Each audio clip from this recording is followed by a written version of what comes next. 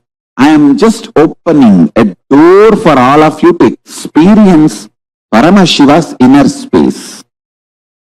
I am telling you, just internalize this. Your balance sheet will go up. You will take amazing business decision. You will take enlightened business decisions, enlightened relationship decisions, enlightened health decisions, enlightened life strategies. Your self-doubt, self-hatred, self-denial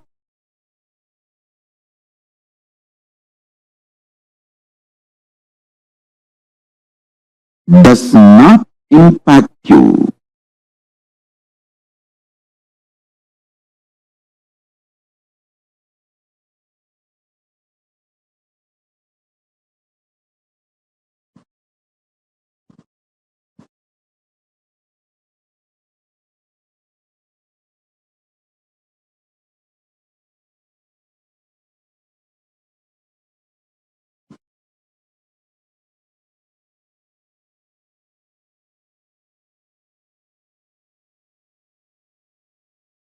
It does not have a stay over you.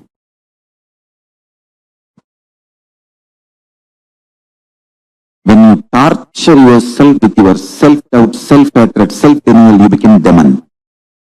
I have always seen people who torture themselves, become murderers.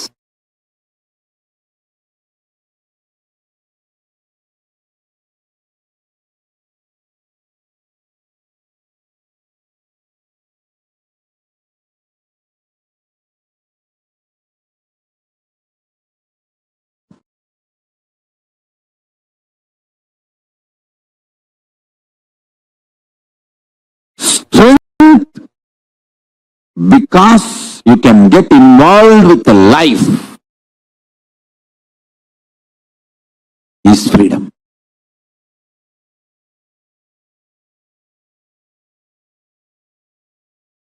Having a son or daughter, kid, does not make you father or mother. The feeling, experience you have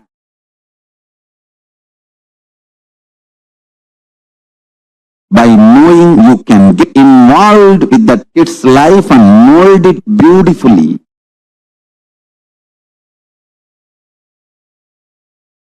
In an enlightened way, that makes you father or mother.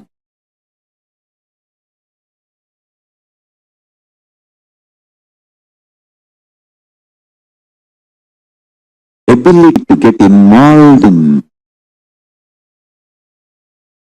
your responsibility builds your career. Ability to get involved with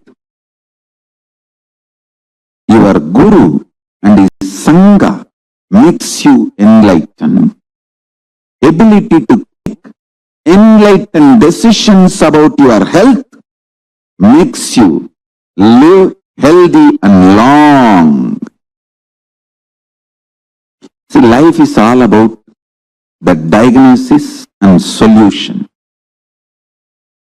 Not having blind spots in your diagnosis or making enlightened decisions or executing those enlightened decisions. That's all life is all about.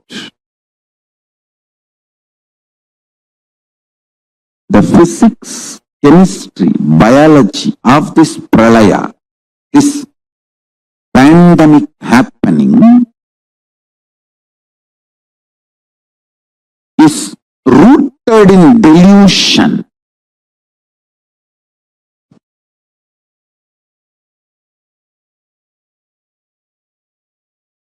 Do not allow delusion. Do not allow delusion. I'll give you examples for delusion. 1. False diagnosis. The real problem is you having headache, but falsely diagnosing your spouse is responsible for all your sufferings. You just need a cup of coffee, not diverse liar or dating site.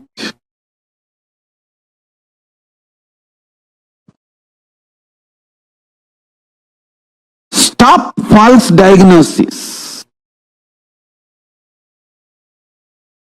Always.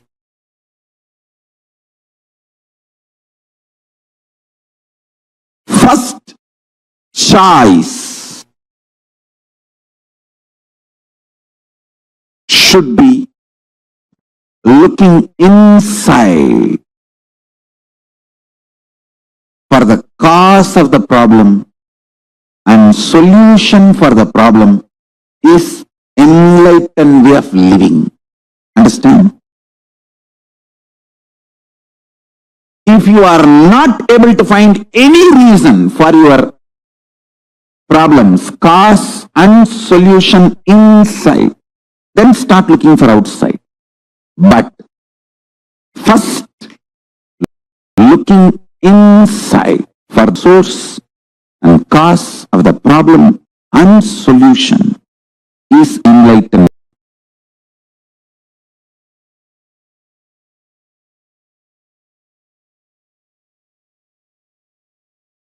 False diagnosis is delusion. That's first. Next, I know the solution, but I'm not able to do it. That is the delusional arrogance.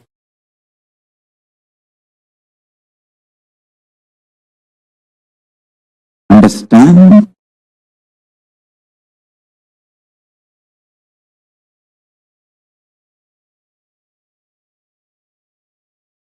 Delusional arrogance looks like almost humbleness, but extreme demonic violence.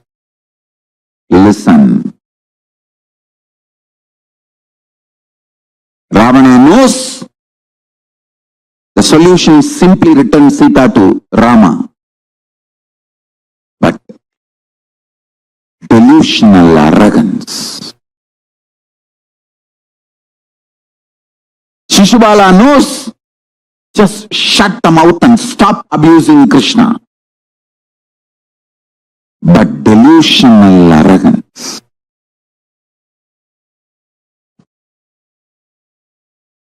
I tell you,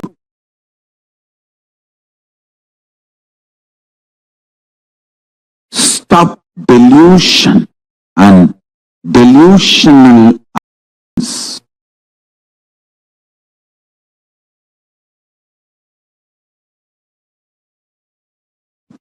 Stop delusion and delusional loss.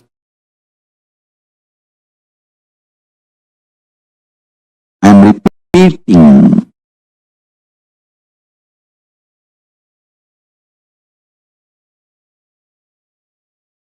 If you rightly diagnose cause your one problem inside and decide to work to solve it, suddenly Paramashiva gives you so much energy, you will solve 10 of your problems. I tell you, this Pralaya, Paramashiva opening the stargate of Kailasa to liberate billions, actually waiting to liberate all of us. Otherwise, he would not have sent me here. Especially with so much of torture and suffering, attacks, he will not be keeping me alive still if he does not have a purpose. I I tell you, I am useless for myself and for the world other than giving liberation. I am only useful for only one thing. I can liberate people, that's all. I have no other use.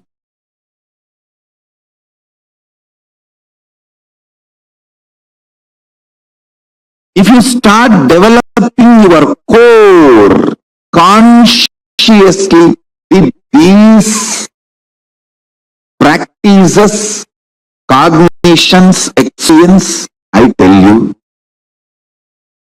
you form a core for a most beautiful existence. Listen, I'll repeat.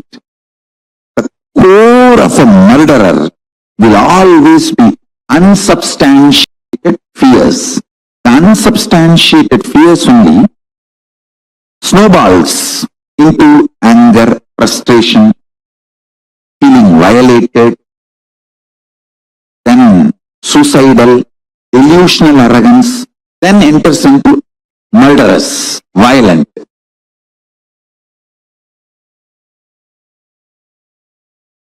Stop unsubstantiated fears through tyaga, unclutching, completion, enlightenment, living oneness, ajapa ajapa of Mahavagya.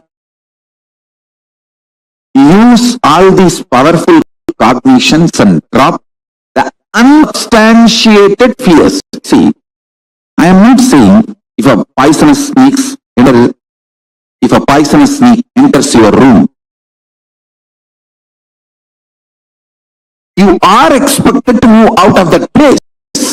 I am not saying don't run away if a poisonous snake enters your room. No, I am only saying stop unsubstantiated fears shaking your nervous system constant. Actually, if you start practicing unclutching, you don't even know how many fears you dropped. Your system becomes so beautiful. Suma taga taga pala pala ulla avriye Paramashiva mayama minnumappa ulagame. Your inner space should be like a Kailasa, shining taga taga pala pala like Paramashiva.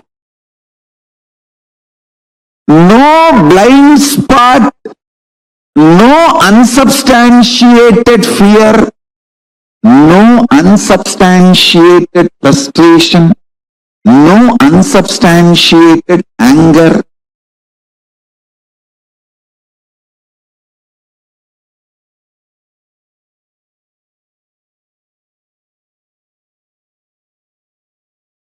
I tell you,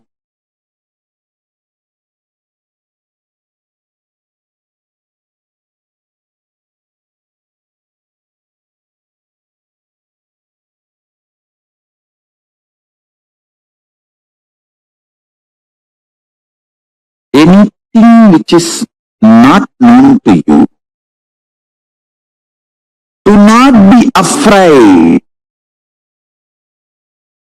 See, listen, for example, if you know a president of a country, he knows you, you know him. Will you be afraid of anything else under his rule? Same way, all my disciples, be rest assured, Paramashiva knows you. It's my promise to you, Paramashiva knows you. All my disciples who declared your integrity to me, it's my assurance and promise to you, Paramashiva knows you. Do not be ever afraid of anything. Be loving. Don't be arrogant. I am not asking you to be arrogant. Be relaxed. You are protected. Nami bhakta pranashyat. Hey, listen. I really love you guys. I will not lie. I will only tell you guys very clearly where I can take care of you and where to take the responsibility on your own. will very clearly bifurcate all that and tell. Now I am making a very responsible statement.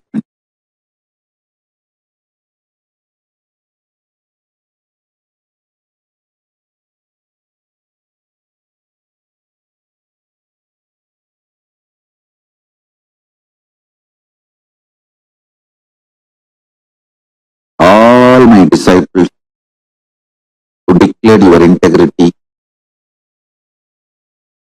to me, to all of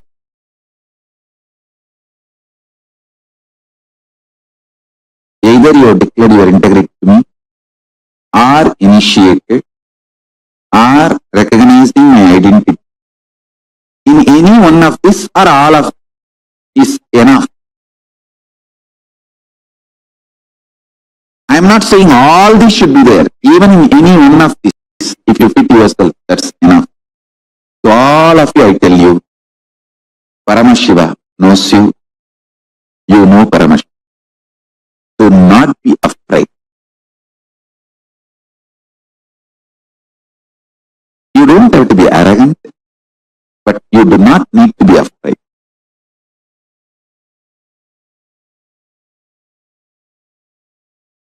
You do not need to be afraid. Unsubstantiated fear forms the core, and from that the snowballing effect starts and demons are formed. Do not form the core for demon.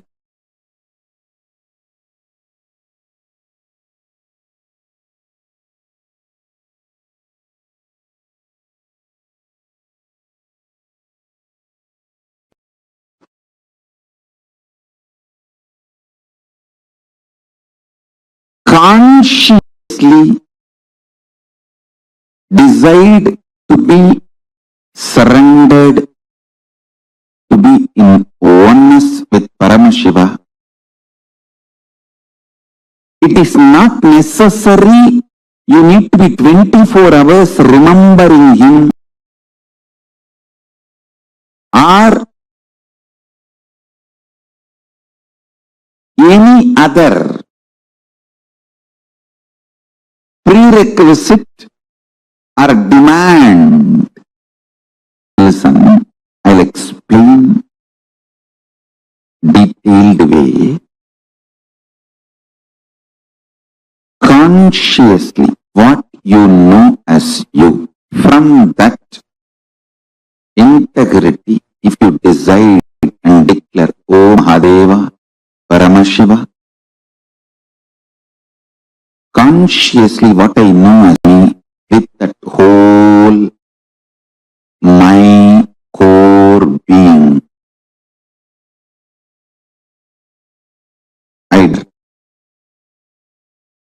I surrender myself to you. Prabhu, Mahadeva, Paramashiva, manifest through me.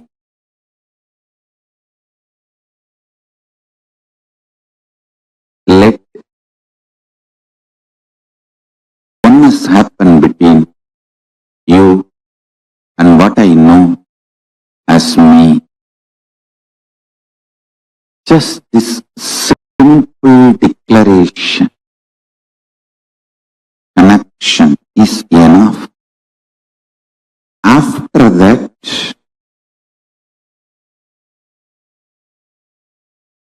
there is no condition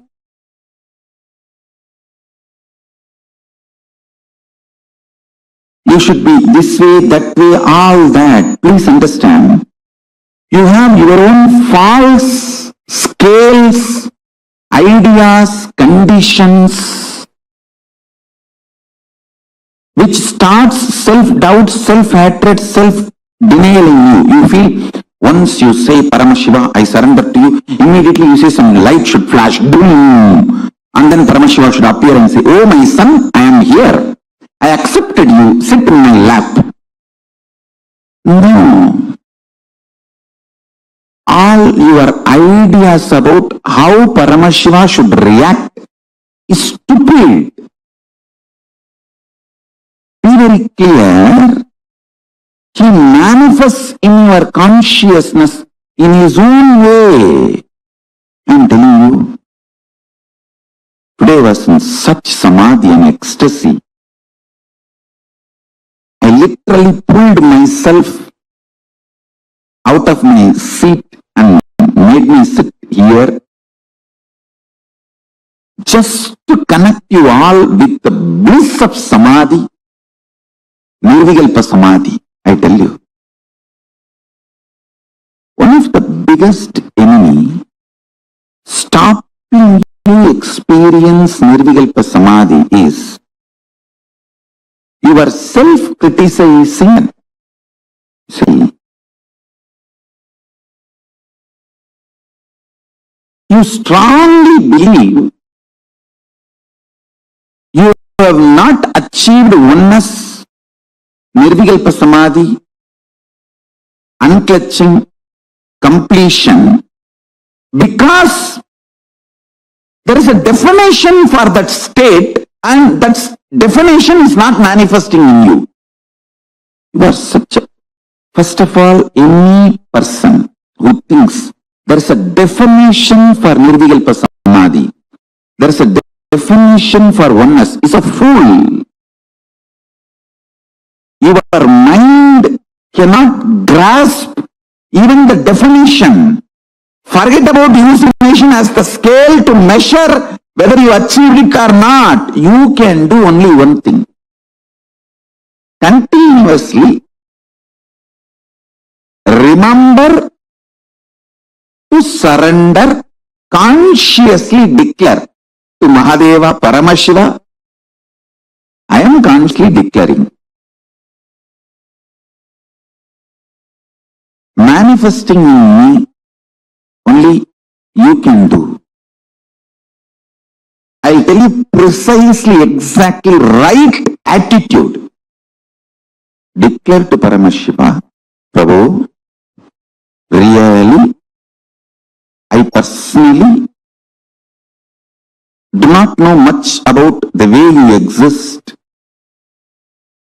But as per your declaration in Vedas and Agamas and my Guru's confirmation, I have some idea about how you exist.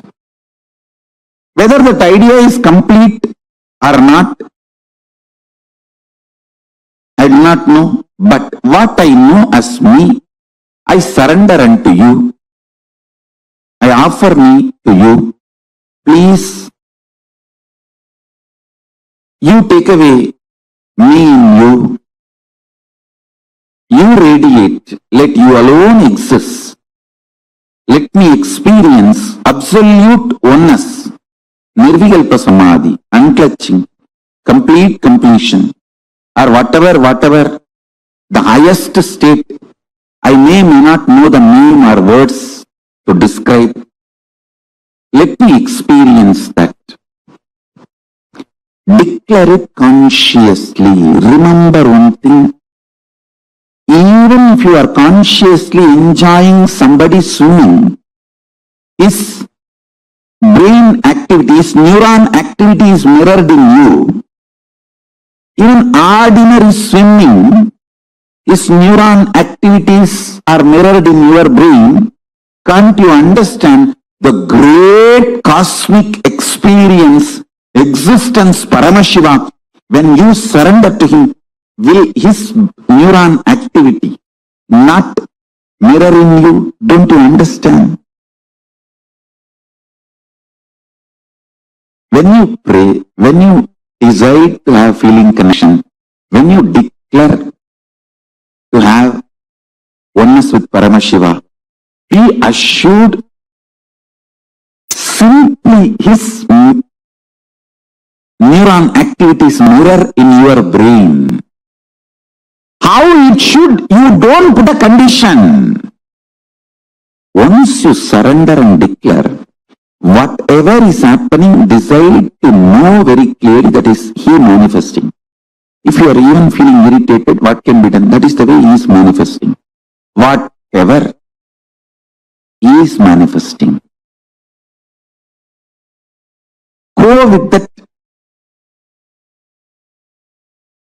peacefulness, Shanta Swarupa, deeper and deeper into your being. Your being sinks deeper and deeper into his existence.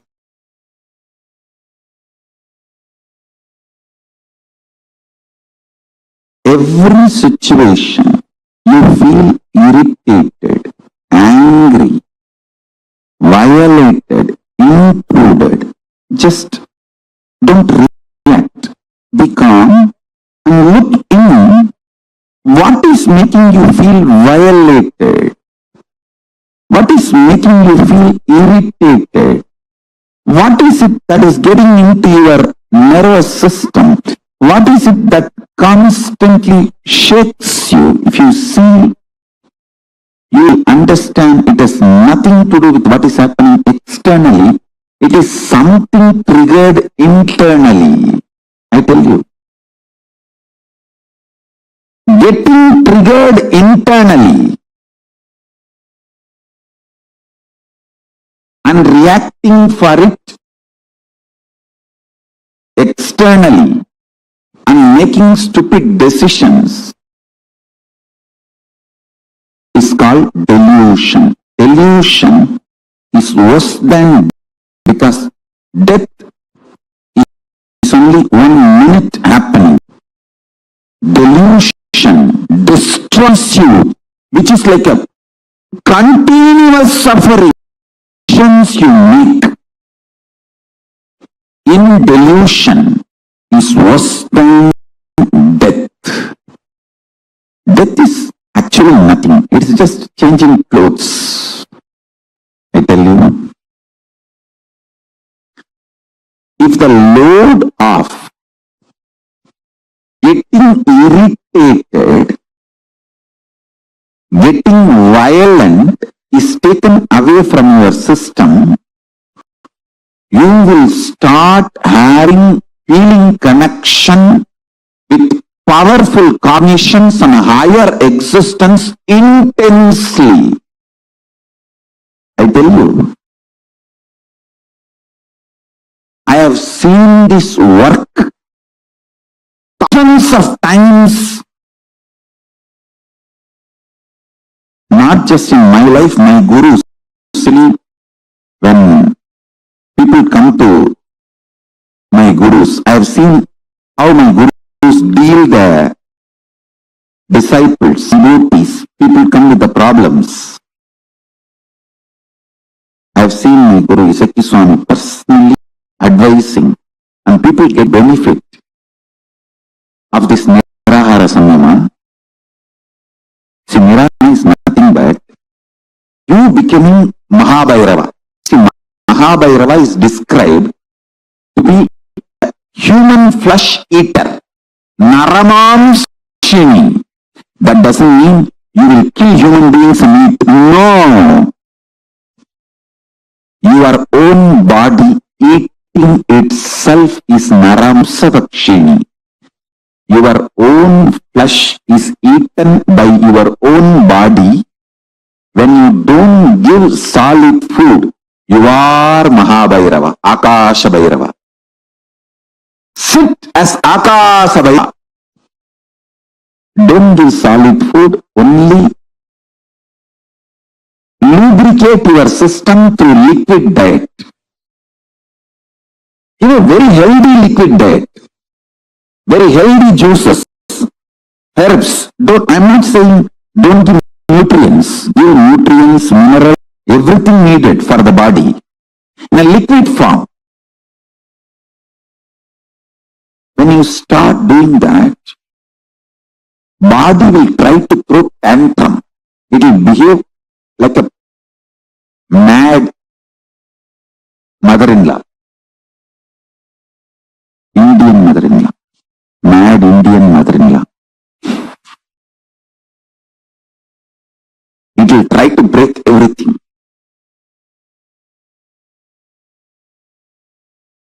Listen. During those moments, if you can practice completion, if you can practice is unclutching, you will master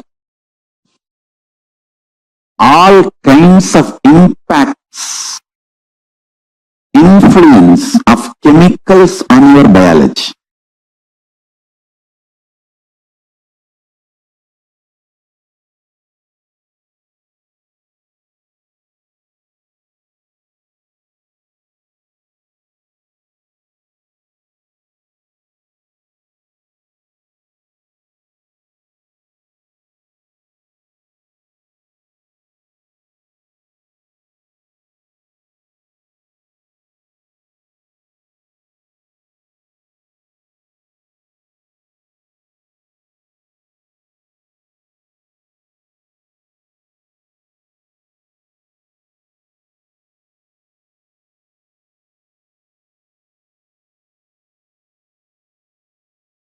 Let's enter into today's satsang.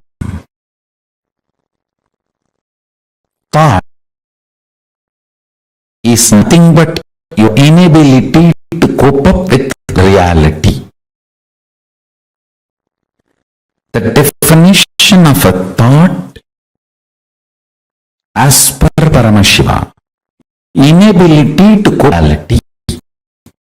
Whenever you are complete with reality, just function without something called thought. If you know you are thinking, there will be an incompletion and itching, irritation. If out of completion, there will not be any thought. There will be signals, there will be instructions, there will be orders from your consciousness to you. But there will not be thoughts. Understand? Signals from your consciousness, instructions, orders, commands coming from your consciousness to function, to be alive, to be active, to do something is not to be confused with irritating, itching, confusing, incomplete, internal completion thoughts or thought currents. Listen. Thoughts are not needed for the consciousness to own, possess your intra-organ, internal and your organ move your life. You need to know you confuse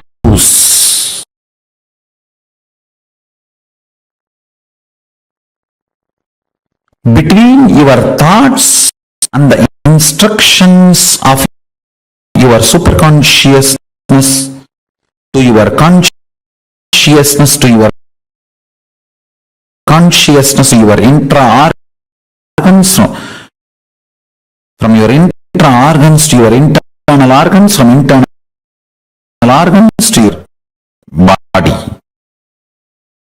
Don't confuse that and listen carefully.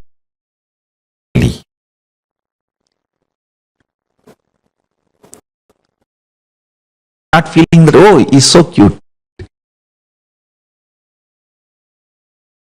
That feeling, you feeling cute within you, about you, and everyone around you are cute for them too. That is the fragrance of Paramashiva oozing out of you.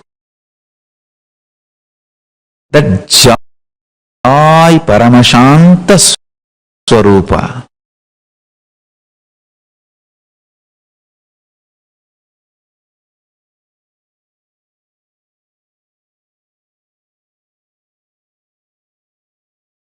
Understand?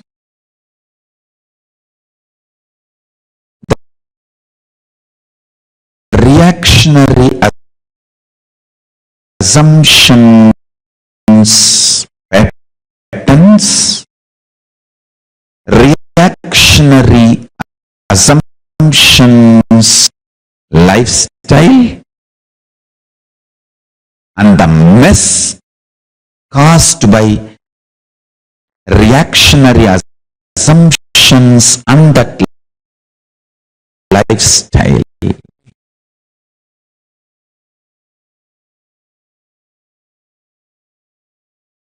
Whether you are trying to clean up the mess or add more mess, it is delusion.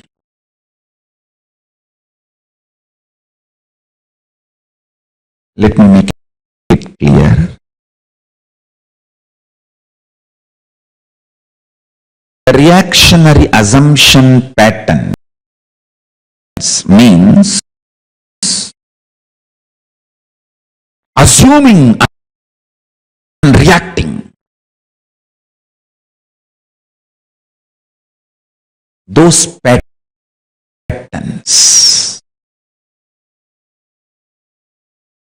I should call them as mala, toxins.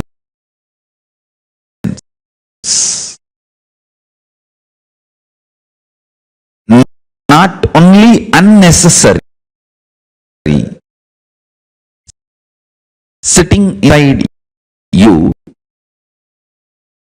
dangerous, sitting inside you. There are some things unnecessary but not dangerous. But there are some unnecessary and dangerous. Mala, toxins are not just unnecessary but dangerous also. The reactionary assumption patterns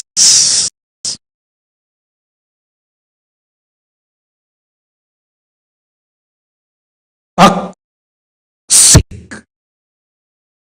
and dangerous, not just unnecessary. Next.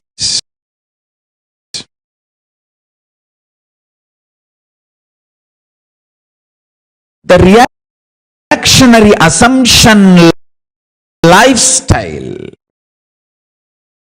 So, behaving this way and making decisions, becoming a lifestyle. That is second. Third, the mess made in your life due to this reactionary assumption patterns and reactionary assumption life. Understand? The fourth is the important statement I'm making. Sometimes you go on into the mess in your life by continue operate based on reactionary assumption patterns, mala, and reactionary assumption life.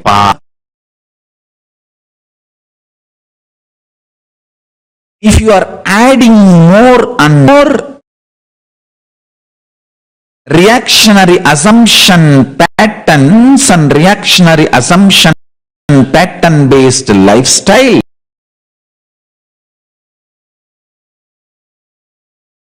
adding more and mala in your life, easily getting by yourself. I did not utter, but you heard that word. Listen carefully. This is the most important punch. Even if you are trying to guess, created reactionary assumption patterns and reaction assumption lifestyle, even that will be delusion. The one and only solution is unclutching, withdrawing into supernal effulgence of Paramashivoham.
Let's enter into lesson.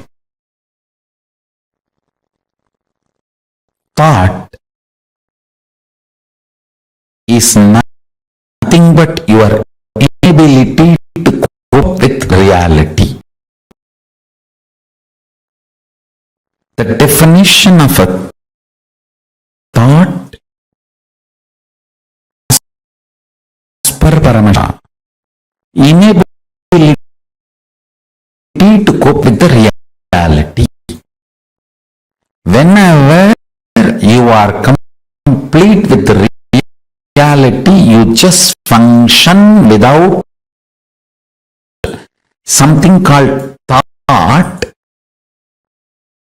If you know you are thinking, there will be an incompletion and itching, irritation. If you are acting out of completion, there will not be any thoughts. There will be signals, there will be instructions, there will be orders from your consciousness to you. But there will not be thoughts. Understand?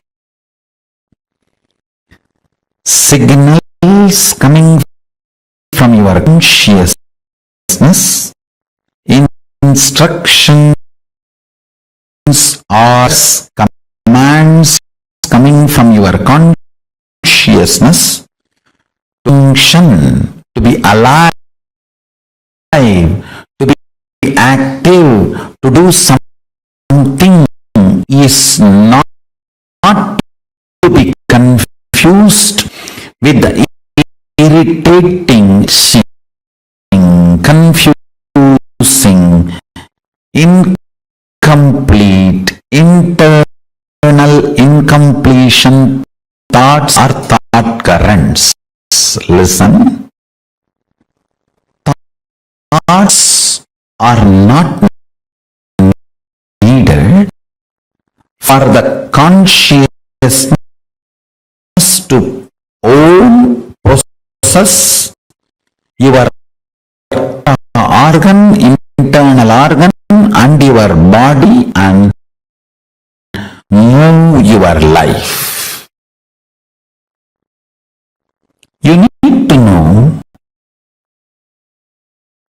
you confuse between your thoughts and the instructions of your superconsciousness to your consciousness, to your consciousness, to your intra-organs, from your intra-organs, from organs to your body. Don't confuse that and this. Listen carefully.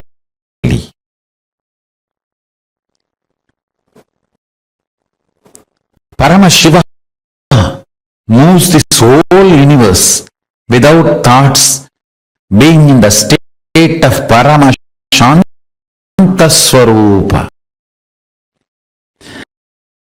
That shows thoughts are not needed to run systems as Paramashivoham manifested it. Thoughts are your feelings, something is missing, inadequate, not enough, incomplete. That insecurity, suffocation, incompletion, that generates something cranky, worms going in vain.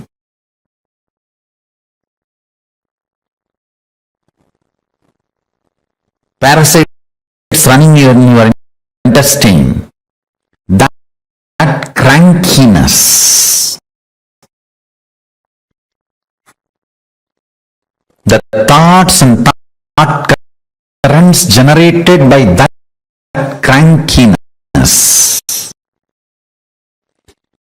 is not needed to run your life. This is the most powerful, important.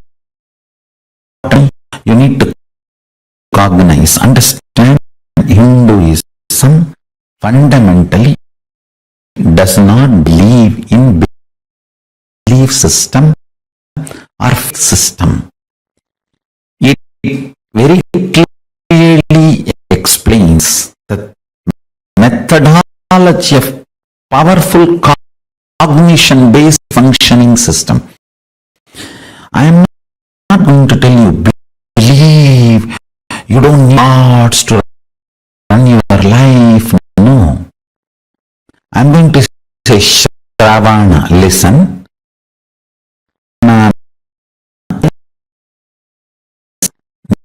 Nididya, start this powerful cognition. So the powerful cognition I'm giving you now, Paramashiva, running the whole universe, much more than what we are running in our life. He is running it from the space of Paramashanta Swarupa, without any thought currents, pure intelligence. When he can run, you can run. Decide, you will space and state of Paramashiva, Paramashanta Swarupa, and live your life. You will see thoughts and currents become redundant. They just fall off from you. Like a old skin getting peeled off and falling. The old hair falling. Old nail falling. Just like old things fall off from you. The ideology, need thoughts and thought currents run your life will fall off from you. Meditate on this powerful cognition. Internalize it. Internalize it. Manifest it. Do Shravana Manana Nididhyasana of Paramashanta Swarupa, Paramashiva, who is so big, does not need thoughts even to run this whole universe. Even to run this whole universe, he does not need thoughts to run your life. Too small. Decide to be by listening, internalizing and manifesting this powerful cognition in your inner space. Live and experience thoughtless space. There is a space below your heart center, above the navel center, chakra, where all the 21 chakras, above 7, middle 7, below 7, all the 21 chakras merge in. Anandaganda space, remember you are Paramashiva. What you feel as Paramashiva, what you feel as I and Paramashiva is one and the same. With that decision to cognize Paramashivoham, Paramashanta Swarupa, Paramashivoham, he will manifest more and make you cognize you don't need thoughts and thought currents to run your life. without thoughts and thought comes just by direct manifesting his intuition and Paramashivoham, you become more and more efficient,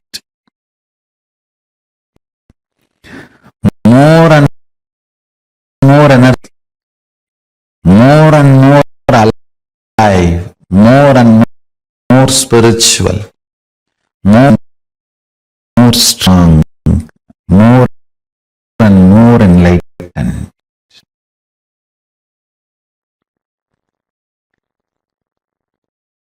Your breathing and his breathing is one and the same. Please understand, this is the real good news he wants to tell you. If you are breathing, he is breathing inside you.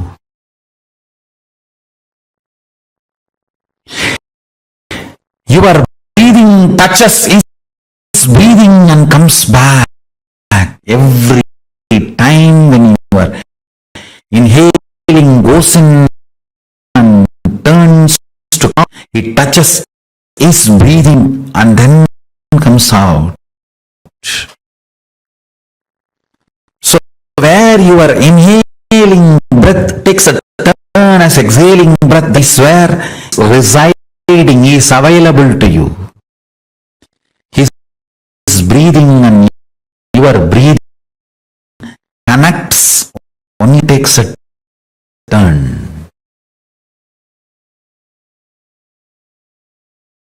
Paramashiva's message. Sri Kailasa directly. Listen. Future can be manifested as you want. It can be planned and planted as you want.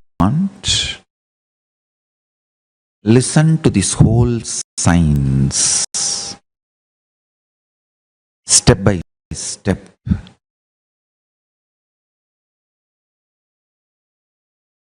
First, listen.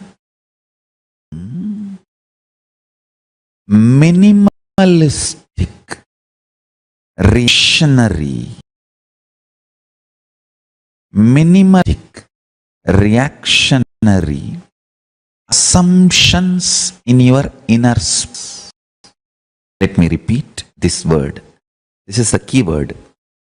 Minimalist reactionary assumptions means Shantaswar is powerfulness, eternal youth, powerfulness.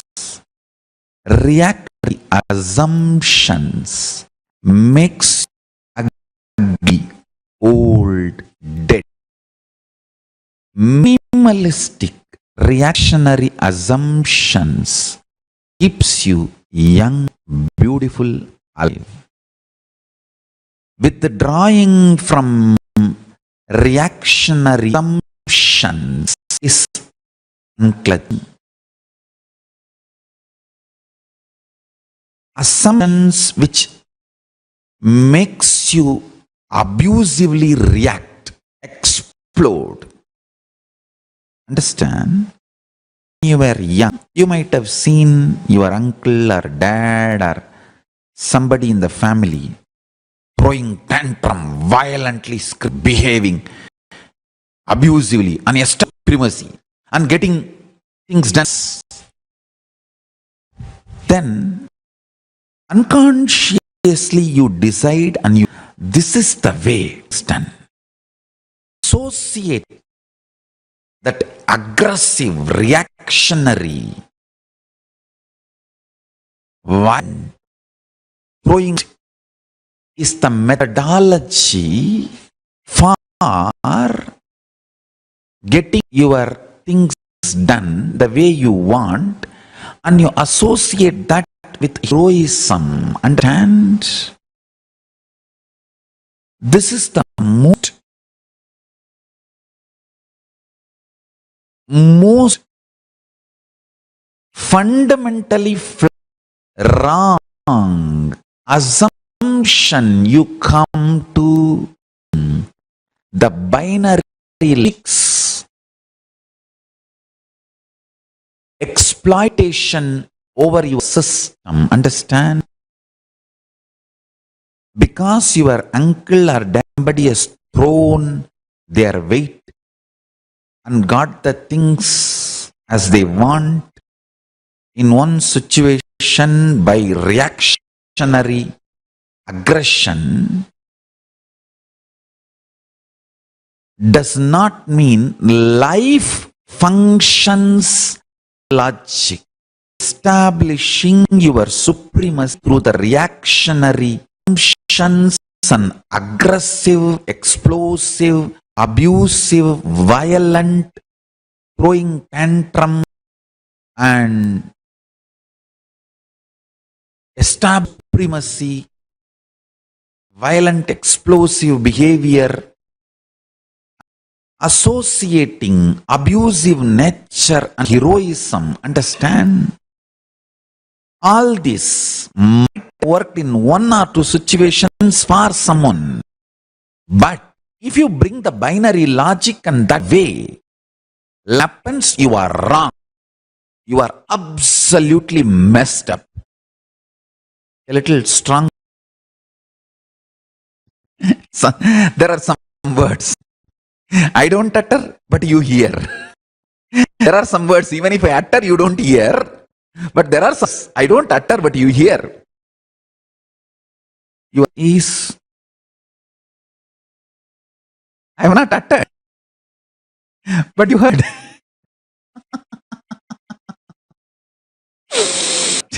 Listen. Listen.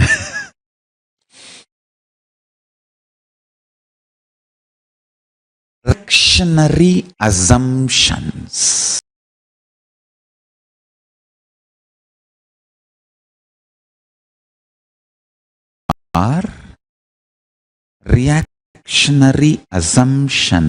are poison entered in your system, bioenergy through binary logic. Every time the reactionary assumptions explode in your system, you have a breakdown. Reactionary assumptions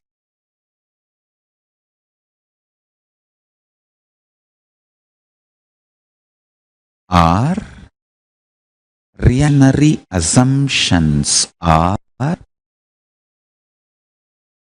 poison entered in your bioenergy, binary logic. And every time the reactionary assumptions explode in your system, you have nervous breakdown.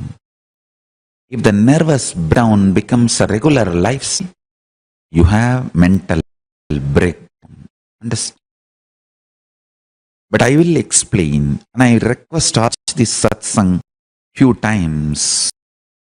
See, principles of Ishana, principles of listening means, principles of Ishana, principles of liberation means, I uttered the word principles of listening, it's principles of action.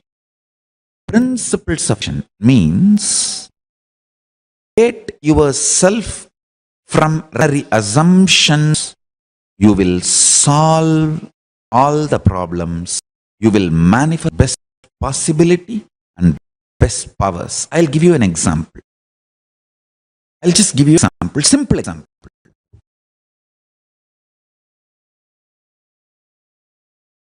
Almost 99% of the people have confusion between these two, anyone. Sometimes even both. Listen. Principles of liberation. Applying the principles of liberation, withdraw. No, I'm not saying resign the job or the spouse. No. Withdraw for just 48 hours, 2 days. Decide. I'm not going to be in this job anymore. I've decided. Liberation. principle of liberation over. This reactionary assumptions which is instigating and making me feel this job is a torture. Let me cover all of it. Then, if you discover your reactionaries which makes you feel the job is a torture, you will understand the real problems. And then list what for you were in that position, what all the good things that job is offering, what all the suffocations that job is making you feel. In this, how much is reactionary assumptions and how much is real suffocation? If you just sit and unclutch from Anta Swarupa, Sama Parata Swarupa, and see the thing with the liberating principles. Understand? Whenever you come to the higher state, you are liberated from lower state. Whenever you decide to unclutch, you are liberated from that confusion. You get a clear vision into that confusion.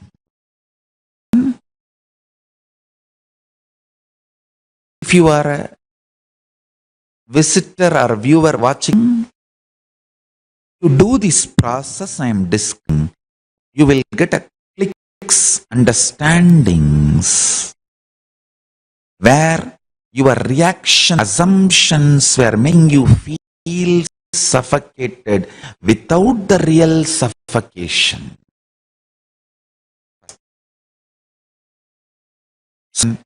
Manifest more possibilities. If you are my disciple, I give you the promise, do this process applying liberating principles of Ishana into every complication, difficulty, suffocation you are going through. I give you the boon, manifest the power and change the whole situation. Suddenly, you will have a different manager.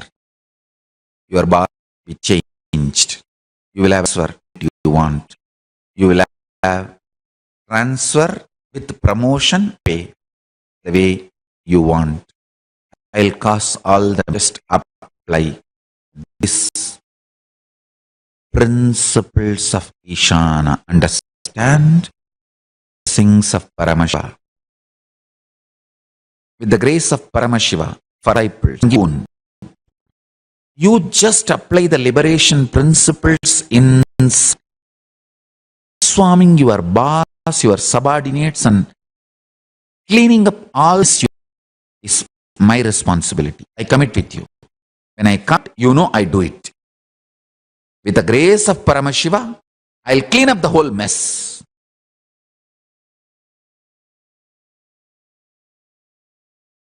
You have decided internally, consciously. You tell Paramashiva, Paramashiva is inside your boss also. He is Antaryami. You tell Paramashiva, and with the grace of Paramashiva, for all my disciples, I give commitment. If you complete with for everything you have done to your boss or your spouse, I commit with you. Paramashiva is responsible for transforming them, making them trust you are a new person, and let us start new. Let us start fresh. This is, with the grace of Paramashiva, my commitment to all disciples. You don't have to feel, oh, I have to give up my ego now. I have to go and beg and ask them completely and all that. Relax. Listen carefully. Shanti means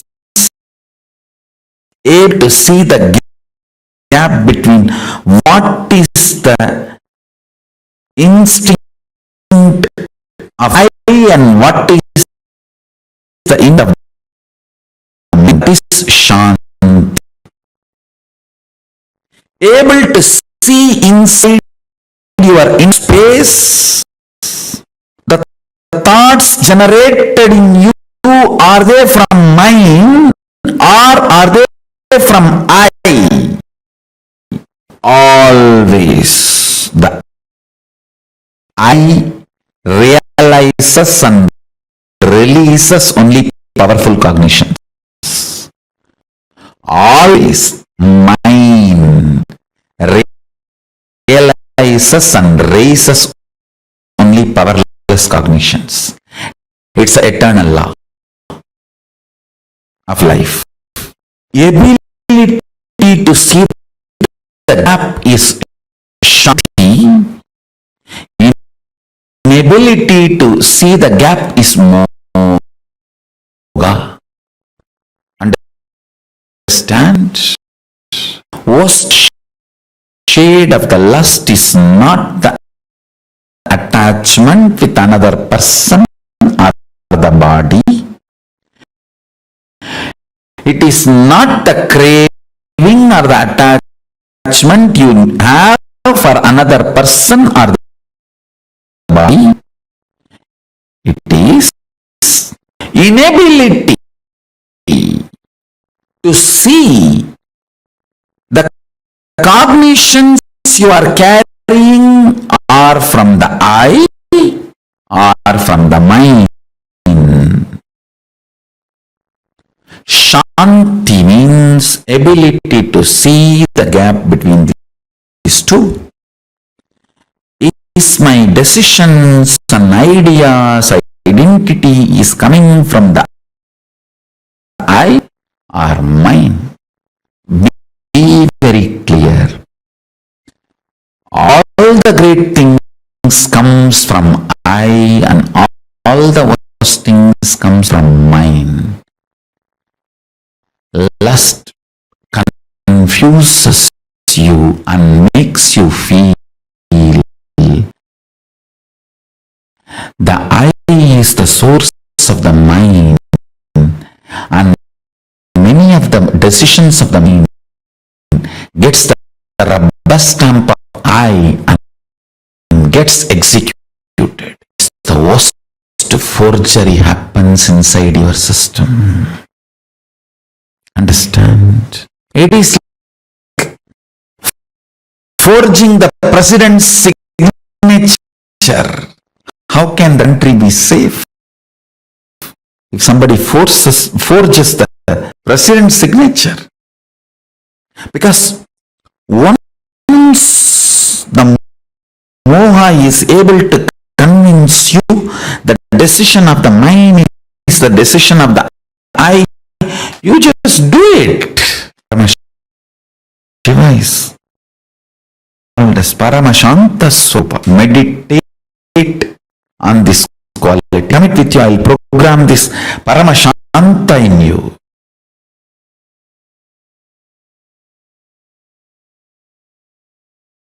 Intensify your pace through any one of these methods. I'll describe the methods now. Just 5. Continuous, unbroken prayer.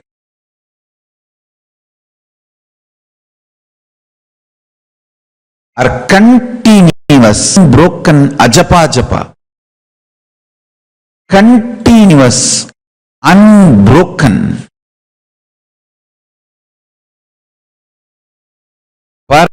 Paramashanta Spadhyana.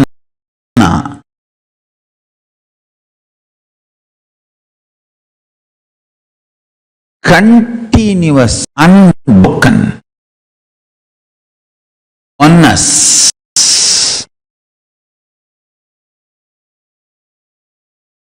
Continuous, unbroken unclutching. Understand? I can give more methods. First, let me describe these.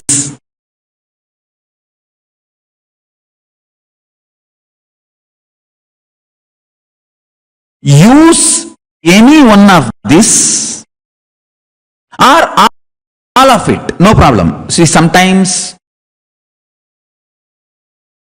you may feel that prayer is so deeply helping you. Do that. Sometimes complete sitting in Paramashanta Swarupa, just letting the universe run, and you sit as Paramashanta Swarupa, Paramashiva Swarupa, as a center of the whole universe. I tell you, really, the life you feel you is center of the universe. I tell you, this is the fundamental truth. The inhaling prana going inside you, Shanta, the space of Paramashiva, where Paramashiva is in you. Only then it takes a turn and comes out. If you start living in the space of peace of Paramashiva, Paramashanta Swarupa, remembering the reality, he breathes, inhales and exhales in you.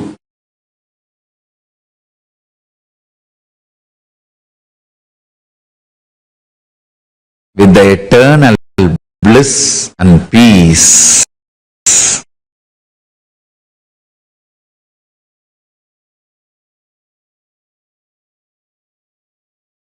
That becomes Nitya in you.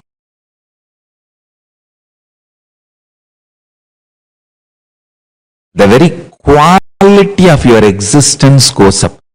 See, the taste, what you consider as joy, bliss, that very quality raises.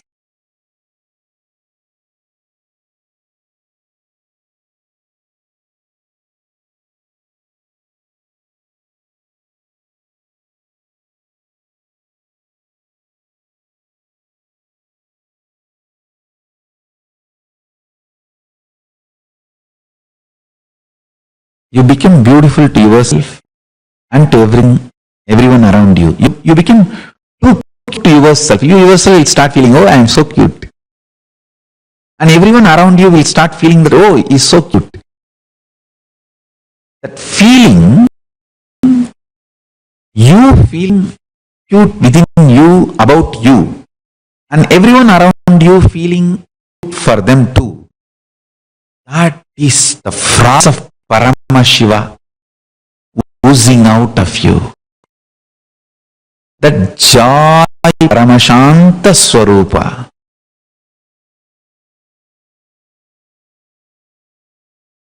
Understand? The reactionary assumptions, patterns, reactionary assumptions, lifestyle, and the mess caused reactionary assumption, that lifestyle.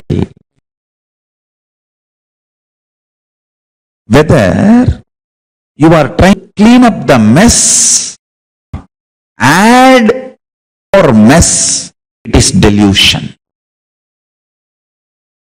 Let me clear. The reactionary assumption patterns mean assuming and reacting. Those pets, I should call them as toxins. Not only necessary inside you, dangerous sitting inside you. There are some things unnecessary but not dangerous. But there are some unnecessary and dangerous.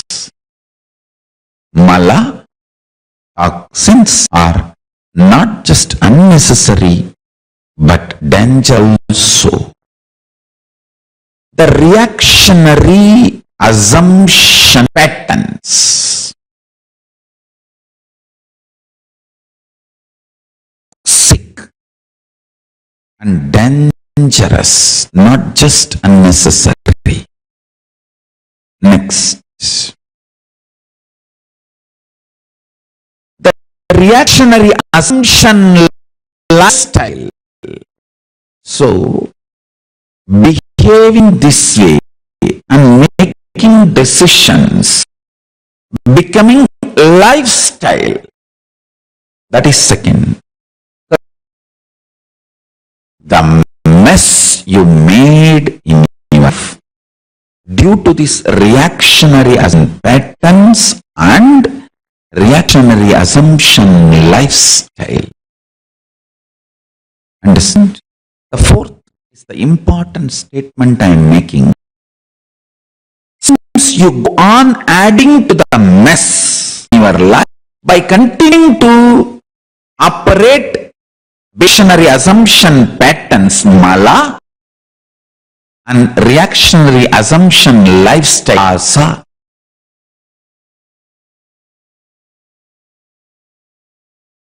If you are adding more and more reactionary assumption patterns and reactionary assumption pattern based lifestyle, you are adding more and more mala, poison in your life and nicely getting by yourself. I did not utter, but you heard that word. Listen carefully.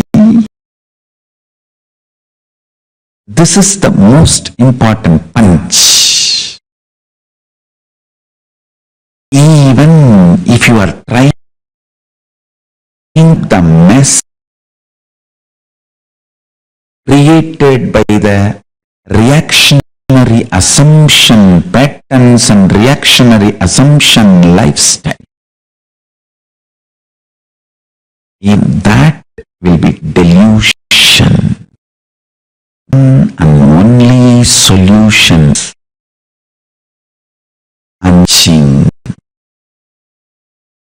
withdrawing into super effulgence of Paramashivoham.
revealed a very, very powerful truth about Trobhava Sankalpa.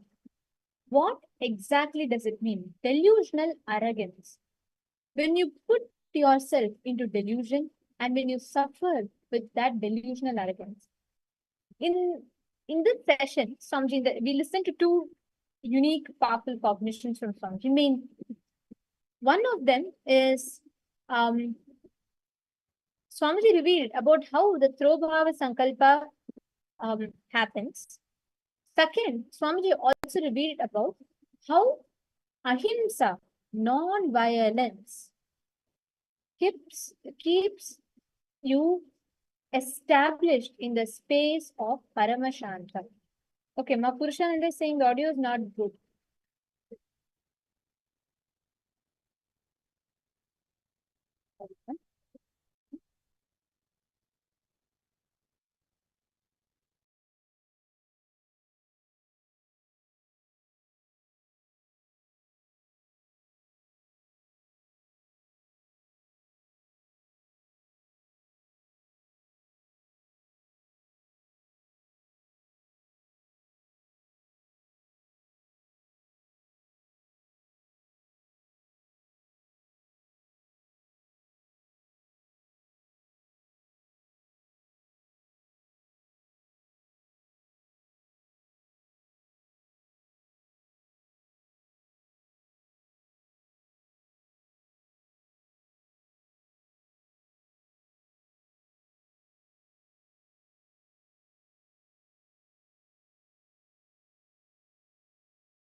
I apologize sincerely. I hope now our audio is better. I hope all of you are able to hear us clearly. Are you all able to hear us better? Please do let us know. I request all of you to confirm in the chat.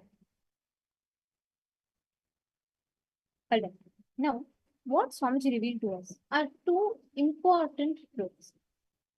First thing, understanding about how exactly do we function. The truth that about the delusional arrogance. And second, Swamiji revealed to all of us about how exactly do we establish ourselves in the space of Paramashanta, the Paramashanta Swarupa in us, which is not touched by any of the incompletions, which is not shaken by any of the suffering, both of it. Swamiji is revealed amazing truth for all of us. Now, we're all going to be working on aligning the powerless inner image that you carry inside of you. The decision we make, many times we do this. You know very clearly if you make a decision, it is going to not align you to the purpose of your life. Like, for example, let's say you want to be healthy.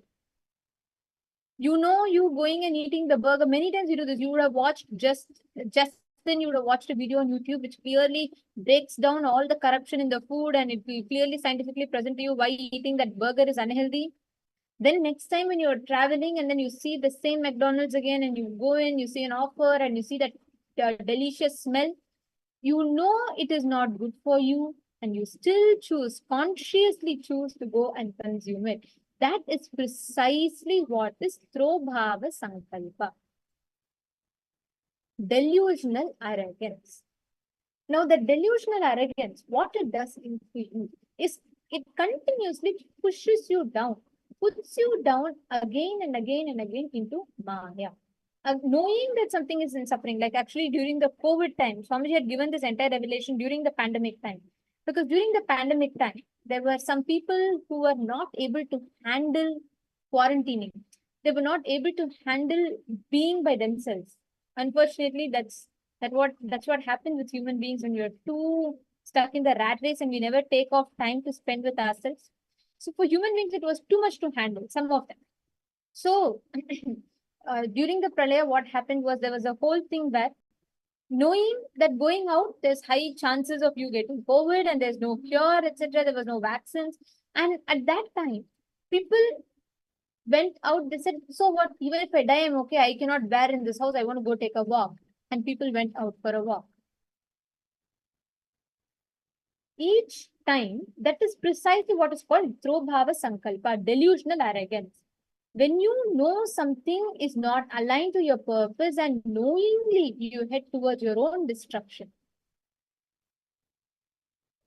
that is exactly what keeps you back again and again and again into Maya, into suffering.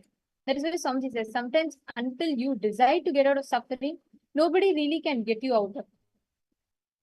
Same way, Paramashanta, the Shanti-based Shakti, Shanti-based Bhakti, Shanti-based Mukti. So this Paramashanta Swarupa is a solution for you to break free from the Throbhava Sankalpa. Currently, what happens, there are like hundreds of thoughts running in your head and so many things happen. You're trying to figure that all out. Whenever you establish yourself in the space of Paramashanta Swarupa, means you are establishing yourself in that complete non-violent state where you're not affected by the thoughts and you're completely unfledged. From that space, any decision you make, it will always be right. It will simply be the best decision you can make for yourself. Swamiji tells the time that you spend sitting in that space of Shanta means peace, complete inner peace, manon mauna, not having any kind of a distractions, not having any kind of a deviations, just sitting in that space of manon mauna. Manon mauna means internal silence, not external silence. See, we all can, you can go to a silent place and sit. But even in the most silent place, our mind will still be noisy, right? You go sit for meditation. How many of you do this? When you try to sit for meditation, you will start thinking, some thought will come to you, and then you will try, and after again, some thought will come. Then by the time you understand, already you would have been engaged into an inner chatter. You'll suddenly remember about the food, then you'll remember about your favorite meal, then you'll remember the person who cooked that meal, then you'll remember the something that the person did to you, then suddenly your memory will jump to your childhood, then you'll remember something else. How many of you experienced this? Raise your hands or put yes in the chat. That is precisely what the Throbhava Sankalpa does. Whenever you take decisions from delusional arrogance, whenever you decide, oh, what is it? Come what may, I have decided. Even if I have to die, I have no problem, but I am not going to quarantine, I am going to walk out. That is precisely what is Throbhava Sankalpa. Paramashanta Swarupa, on the other hand, will make you so productive in life, because even if you're sitting for 5 minutes, you will actually have that 5 minutes without the thoughts, without the disturbance of all of the thoughts in your inner space.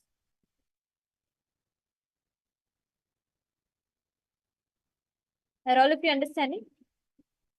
How many of you are understanding this so far? See, getting triggered internally and reacting for it externally and making stupid decisions is called delusion. For example, the real problem is probably your headache, you having a headache.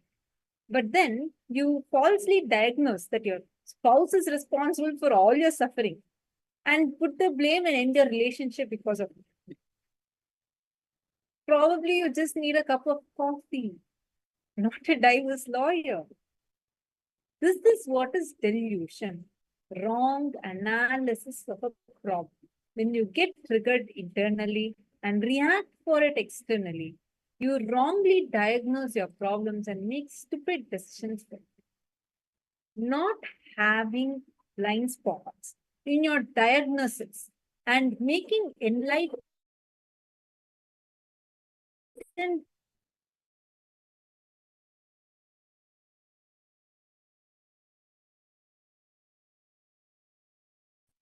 feel as you consciously does not get disturbed, does not get shaken, even when your body is pulled out of you, when your mind is pulled out of you, it does not get shaken by anything. Now, we are going to actually sit and we are going to actually look into this very deeply. Every situation, you feel irritated, angry, violated, intruded, just don't react. Be calm, look in. What is it that is making you feel irritated? What is it that is getting into your nervous system? What is that conscious that constantly keeps shaking you? Take a few minutes now. I request all the participants to sit and do this sincerely for at least 10 such situations. Let's get started. Please sit and write this down for just 10 such situations.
The first principle, foremost principle, Paramashiva reveals in Vedagamas, Ahimsa Paramo Dharmaha.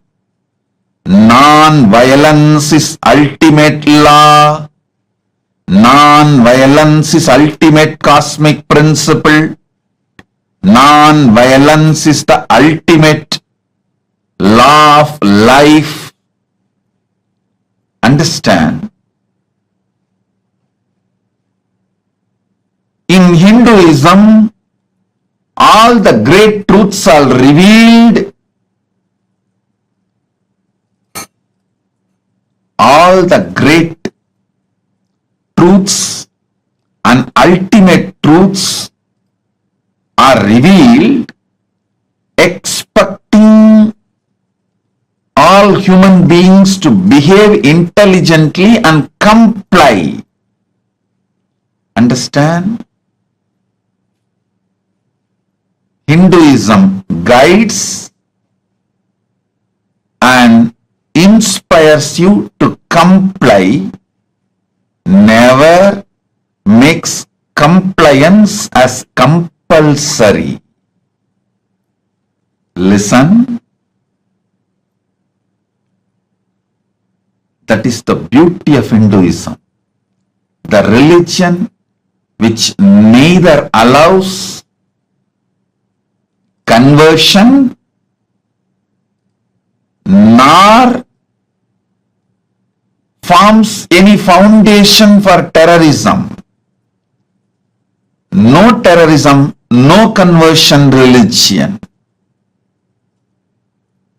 Even though we continue to remain as minorities, we hold the highest principles as our core principles. So listen.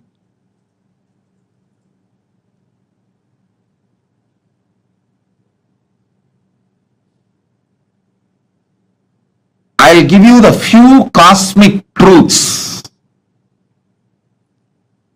about the qualities of potential world leader.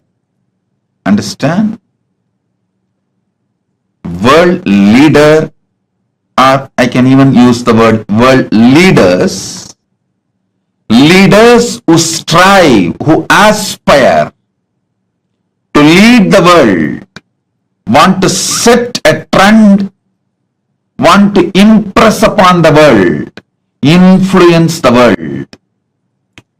The basic quality for them should be non-violence centered cognition. Everything should be handled, perceived, cognized, responded from non-violence. Ahimsa. Ahimsa paramo dharmaha.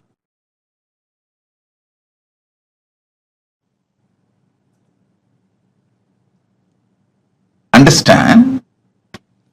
Ahimsa paramo dharmaha.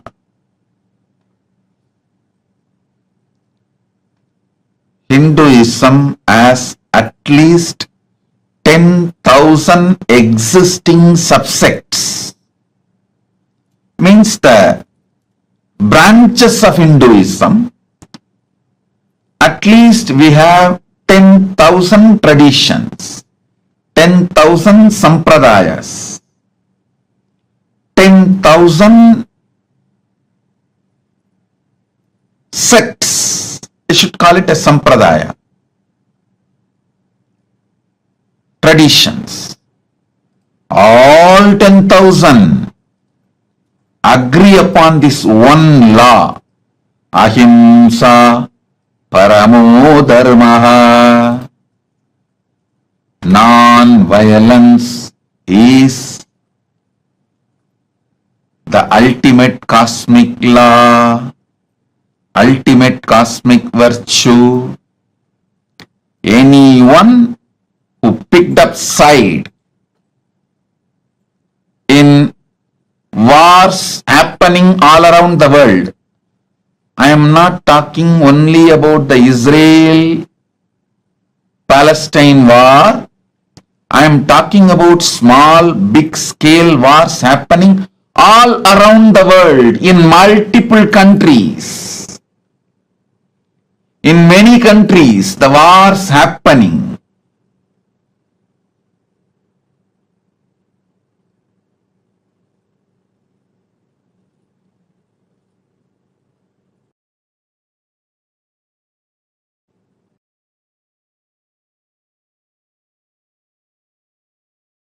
Every war,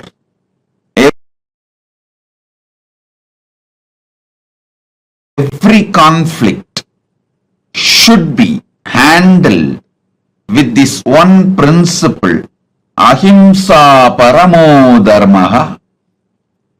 The world leader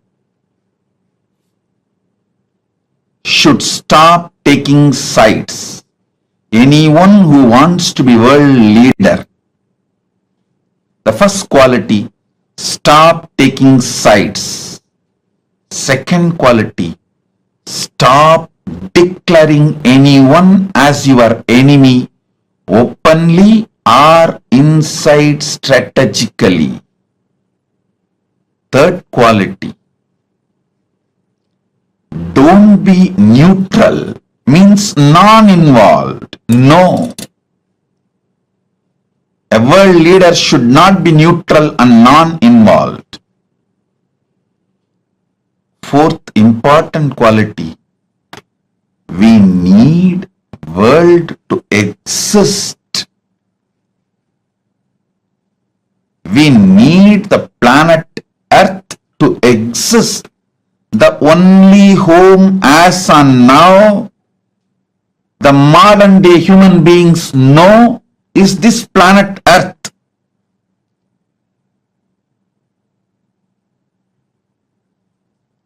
Till human beings discover the great truths revealed in Veda Agamas and find a way to travel.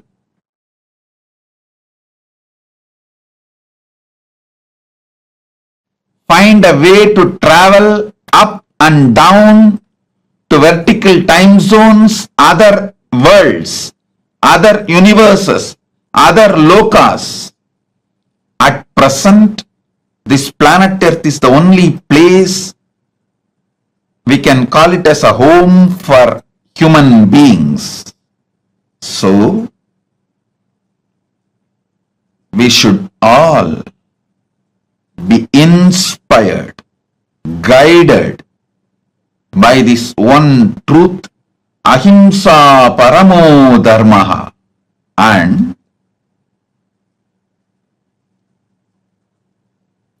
not only we should not be neutral, we should learn to get involved with only focus of conflict resolution. Anyone who wants to be world leader should stop war benefiting. Any war, war benefiteers are not only exploiting the war situations, they continue to nourish, empower the war sentiments, violence. They continue to sow the seeds of violence everywhere so they can have more wars and more war benefiting. Anyone wants to be world leader should stop war benefiting. Anyone benefits from any war cannot be a world leader. Ultimately, we should decide for any cost, for any reason, humanity cannot afford wars anymore. Listen, If we allow wars, there won't be winners or losers. Because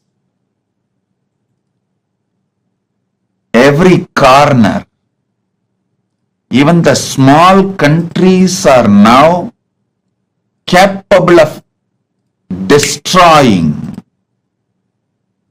a large part of humanity, and they are capable of provoking the anger of the people who are capable of destroying the whole planet Earth. Even the small countries are capable of provoking the anger of decision makers, larger countries, powerful countries who are capable of destroying the whole planet Earth. So, triggering Third World War is possible even by small countries. So, O humanity, I sincerely request the whole humanity, especially decision makers all around the world, please say no to war. Anything, let it be resolved through dialogue, peace, conflict resolution methods, tools of negotiation be put to use than weapons of war. Listen, let life happen with this one principle, ahimsa paramo dharmaha.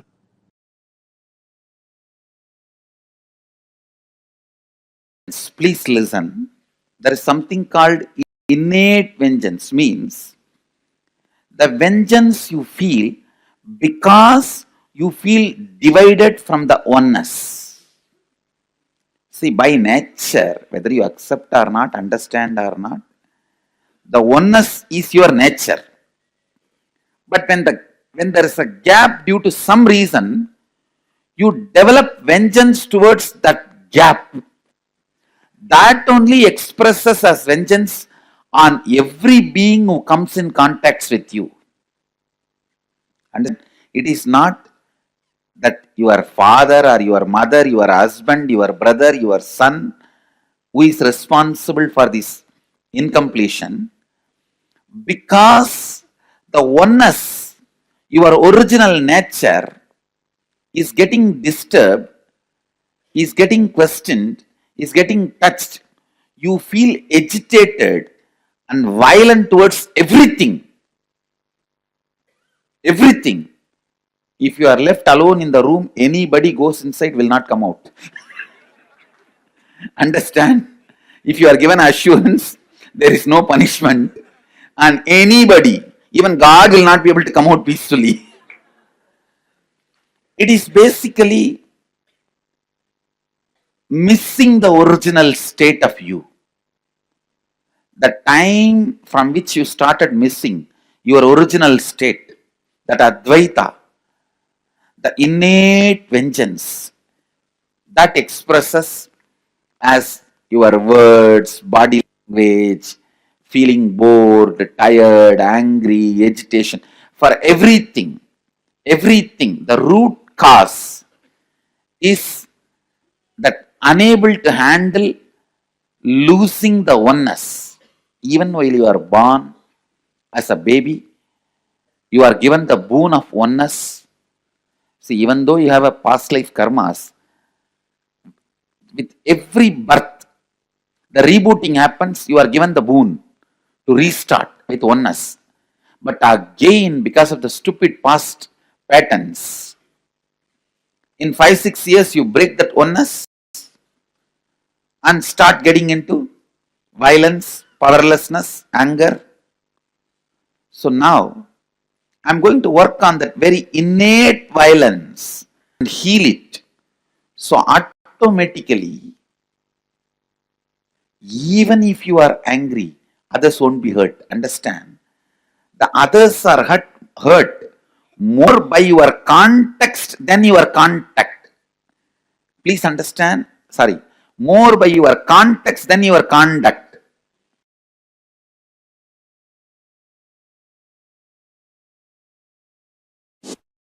Paramashiva's direct message from Kailasa.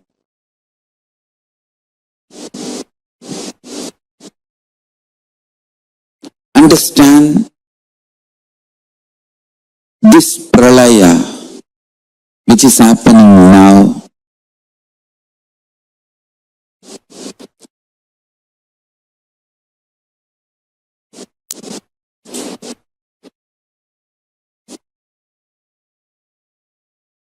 As some good news,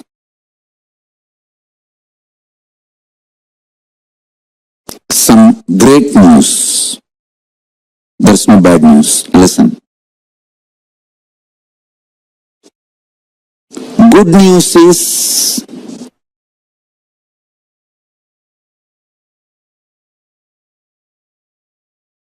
your mental setup, the mind you built,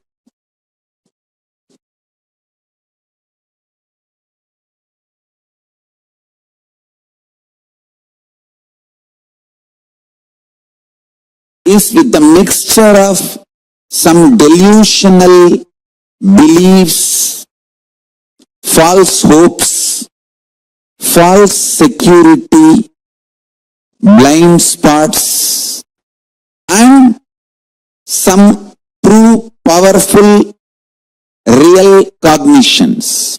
Understand? Your mind is mixture of both. I should say,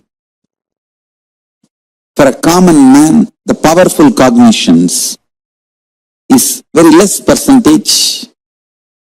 Delusions, hopes, blind spots are a large number of percentage. I'll give you some example for blind spots. People in anger, in rage, sometimes think, come on, let's do it, and face what comes after that. But when after effects, the side effect, the result of what they have done, when it comes, they can't face.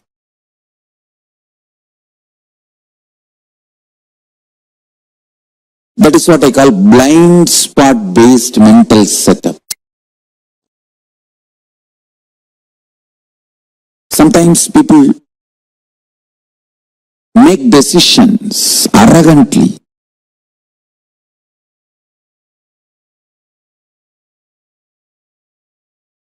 You can see even in Indian movies. Constantly this Indian cinema is teaching violence as heroism. Oh God.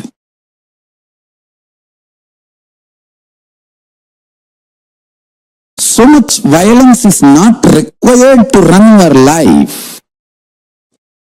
But it is so unfortunate, Indian cinema makes you believe only if you are violent, you can survive, which is not true.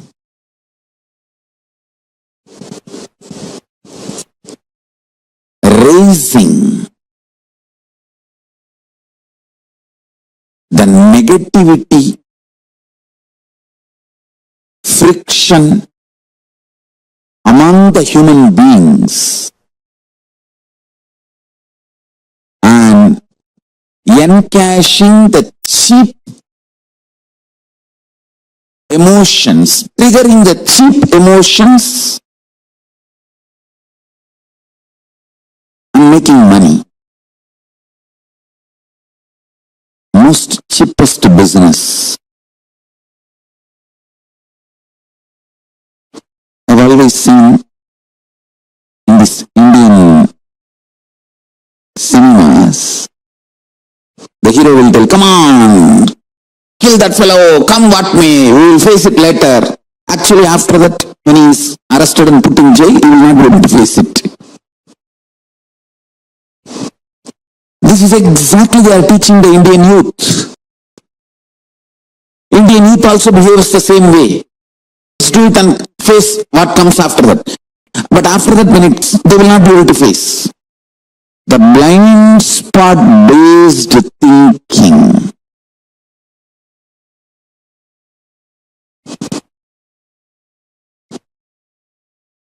Listen. All this blind spot based thinking, blind spot based mental system will collapse now in this pralaya.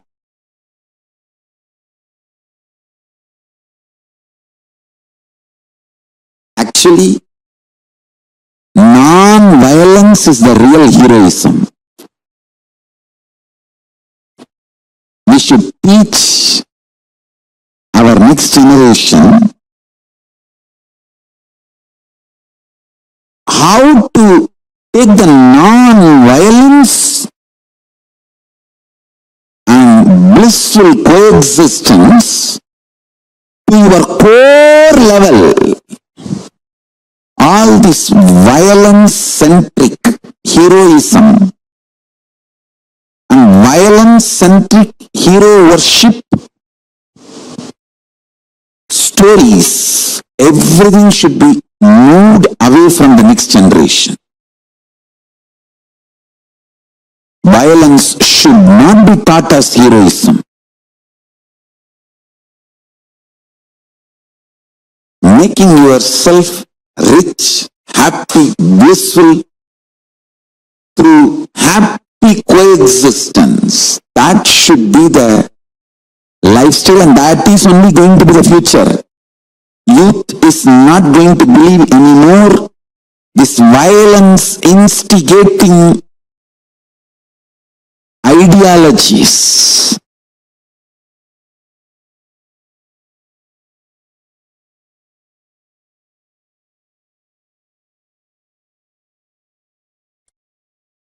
Tyaga, non-violence, unclutching, all these are not inactive, tamasic, inertia, lazy, tired, bored, withdrawn lifestyle.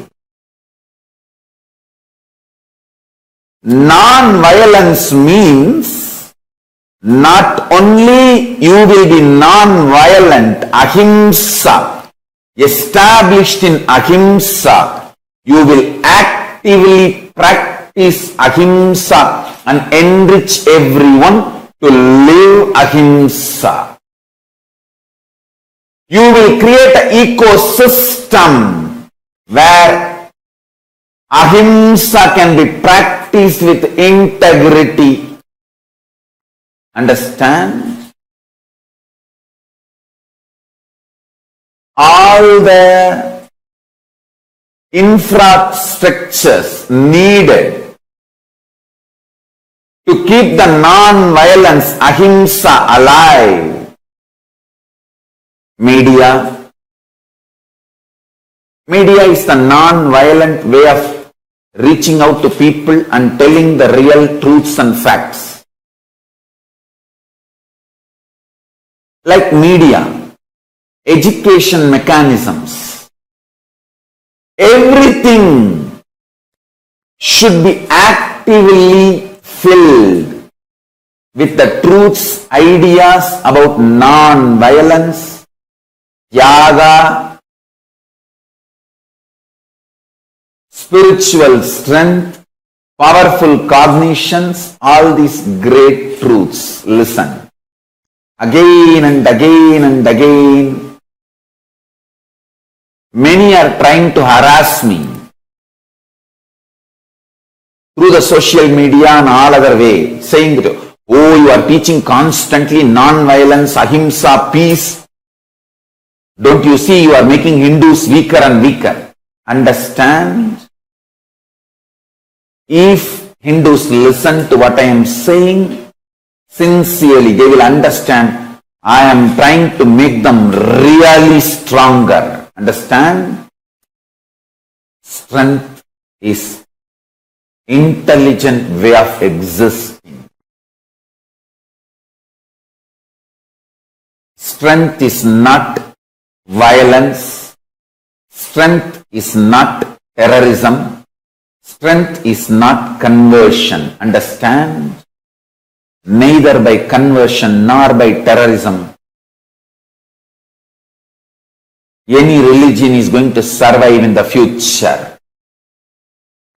Future of the religions is not going to be decided by their capacity of conversion or terrorism. No, that period is over.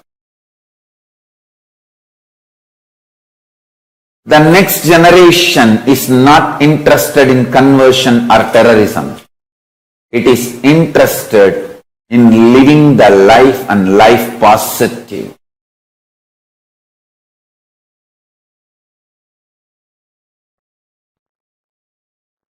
Let me first make clear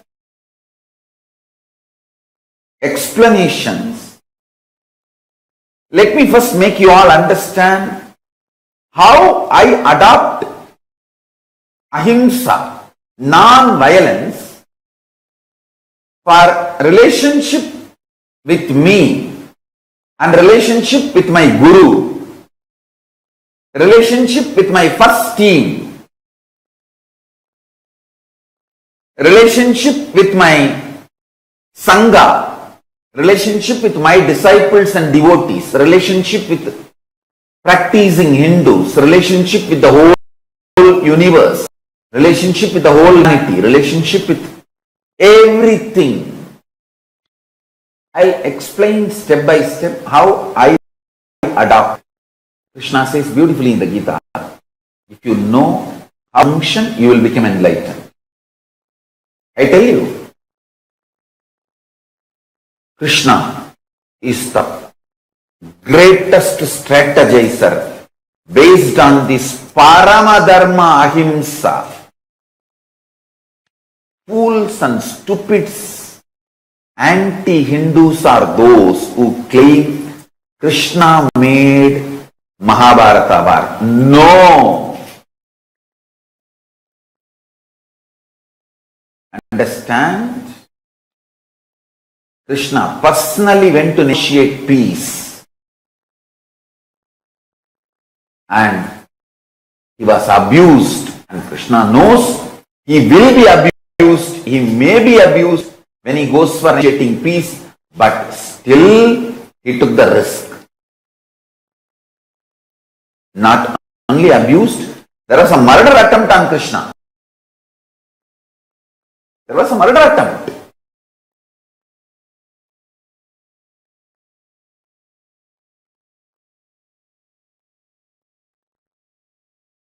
Krishna followed all the rules of a ambassador, means coming without any protection, weapon, without any security guard, army, nothing. Just Nirayuda Bani, he came. And these bloody Gaurava fellows and Duryodhana, due to his extreme delusion, he orders Krishna's arrest. And then the whole earth shakes. And Bhuma Devi kicked him out of his throne. He was thrown out of his throne. THROWN.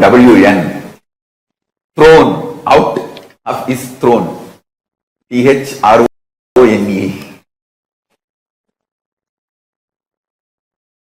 That time Bhuma Devi decided this fellow, this Duryodhana, should not win in the war. See, arresting Krishna, not only not right as per the country law, it's atrocious as per even the cosmic law. both the way. And originally Hindu kingdoms are supposed to be cosmic law. It is cosmic law which runs the Hindu countries. Cosmic law itself is adopted as a country's law. That's why the constitutions are drawn. I am telling you guys. When I read more and more the Hindu constitutions and Hindu criminal procedure codes, what a civilization. I'm just every day falling in love with Manu, Bharadwaja, Yajnavalkya.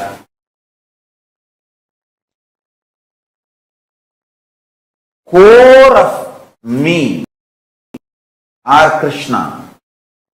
Our core which does the strategy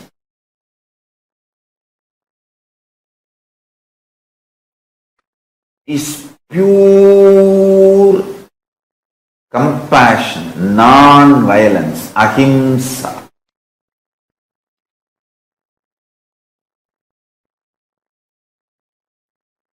Janma karma chame divyam evam yovetti tattvataha tyaktva deham punarjanmanaiti mameti Arjuna. All violence is delusion. Please listen. 99.9999% of the material out of which you are made and I am made. Listen.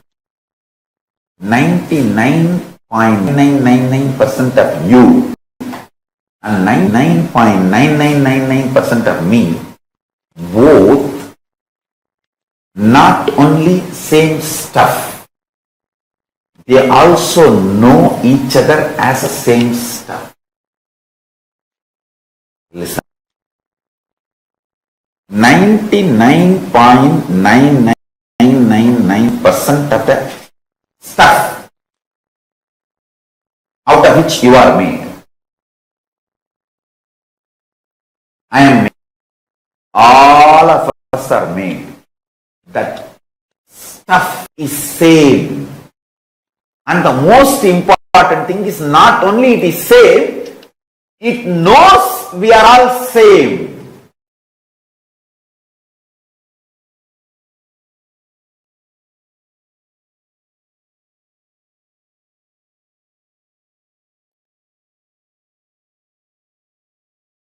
So, 0.1%, not even say 0.1%, 0.00001%, that only makes you feel you are separate from the universe. Anger and arrogance. Listen carefully.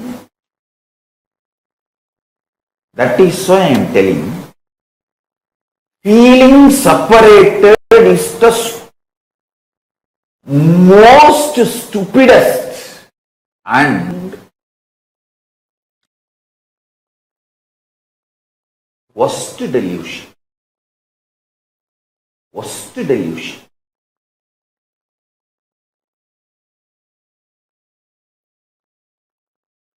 It is from the feeling separated stems violence. Violence rooted in feeling.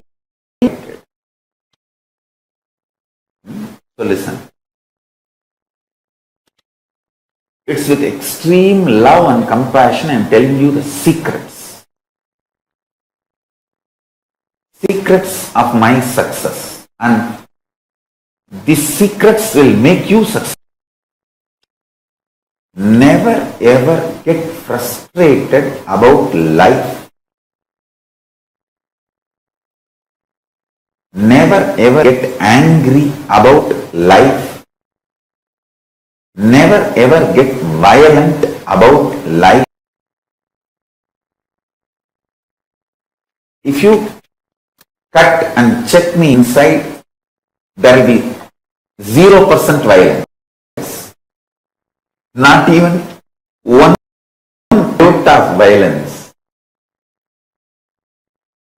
That is the secret of my success. Now you should listen. All my kids, listen. I am sitting with you with my one hand on your shoulder and telling Kana, இது பரம ரகசியமடா, நல்லா கேட்டுக்கோ. The material,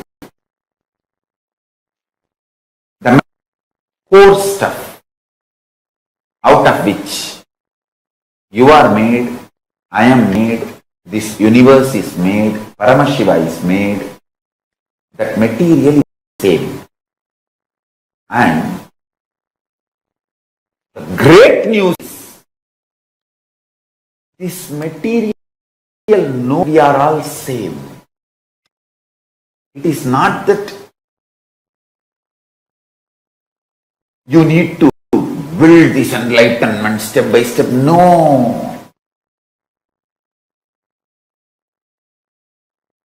The material which is you, your body, your mind, your core cognition, your individual identity, and what you call as your body, your mind, your privacy, your secrecy, your all the things.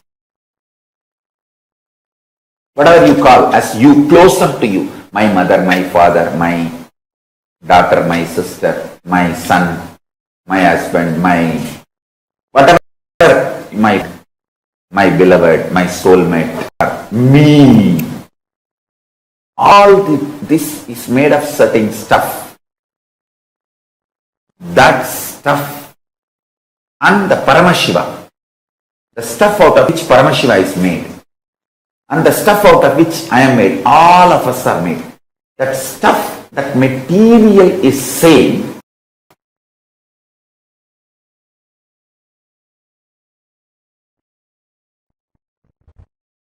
Listen.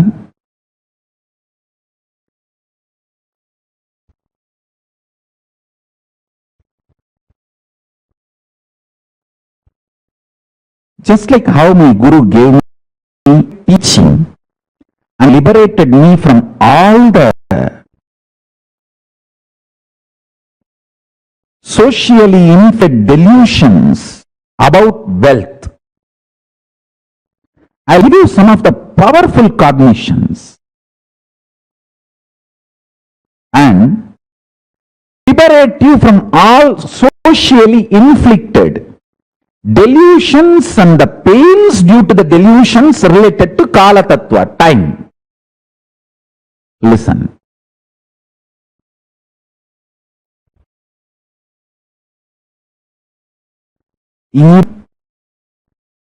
Death is okay, but don't ever become violent. Non-violence is the best strategy even in the face of the death, because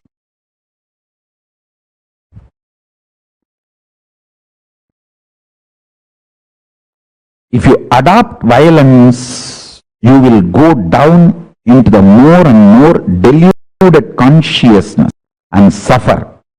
If you adopt non-violence, even if you die, you will raise into higher and higher consciousness. You can manipulate your ability to take birth as you want.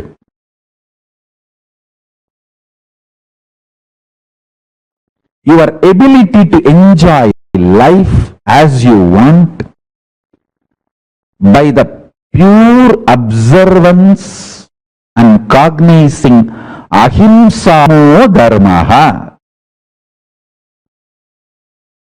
When you cognize non-violence is the ultimate dharma,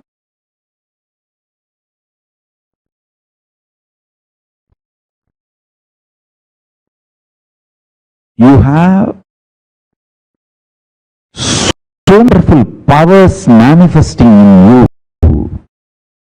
You will master the higher states of existence, higher space of existence, because non-violence will bring tremendous strength, fearlessness.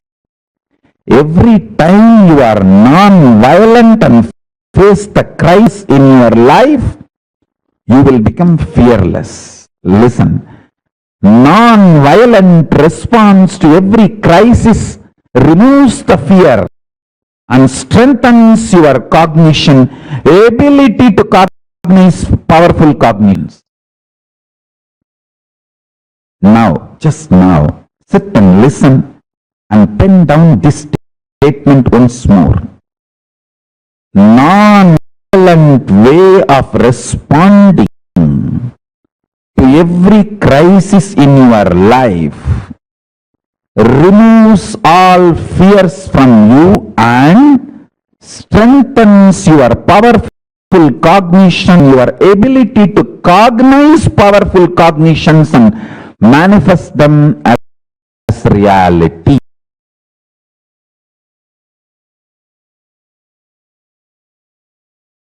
And first I want to tell you, I am neither optimistic nor pessimistic. I don't world as negative.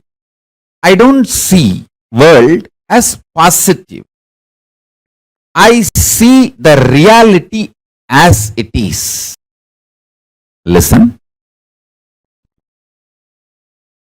I don't see the world negative. I don't see world as positive. I just see it as reality and give you the existential truth to give you superconscious breakthrough. When you have superconscious breakthrough, whole life becomes positive, which is beyond positive and negative. Understand? When I say life positive, it is not the opposite word to life negative. For example, when you are frustrated,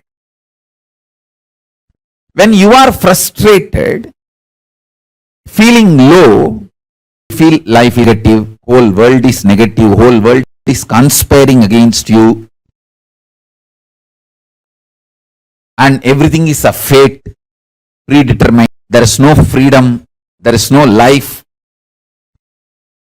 You suffocate yourself. One of the most cunning thing your mind can do is it will make you doubt everyone other than itself. You slap yourself, beat yourself, stagger yourself 24/7 continuously and blame everyone in the world for stabbing you, for backstabbing you, front stabbing you, attacking you, slapping you. You blame everyone in the world.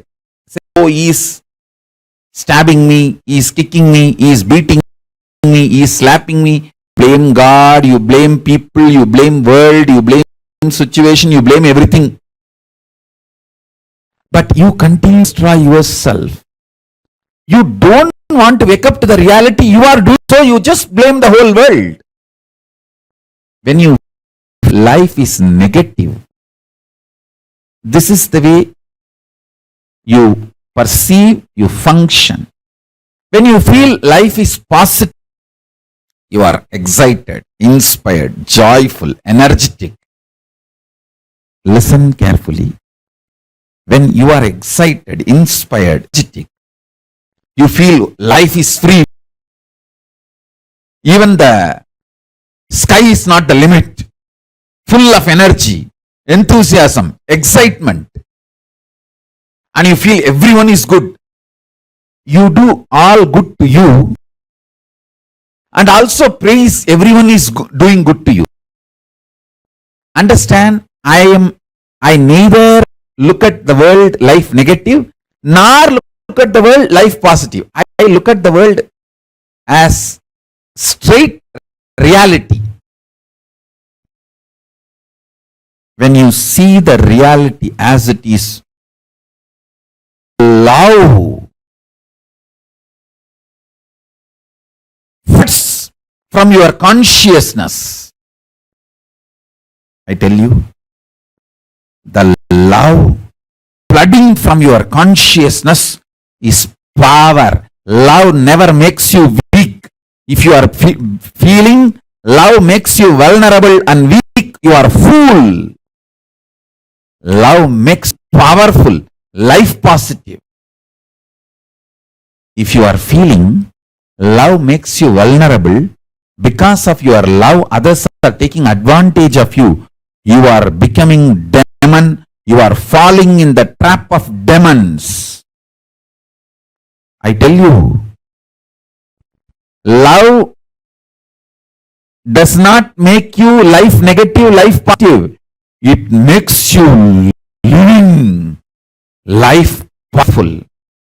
The love I am talking is a power. Love makes you life powerful. I see the reality and I can see how the love makes me powerful and makes everyone in the world powerful. This love is a love comes from your being when you see the reality as it is. Neither life positive nor life negative, just reality as it is. That love empowers you. Listen carefully. My love not only empowers me, it empowers every one of you who receive it.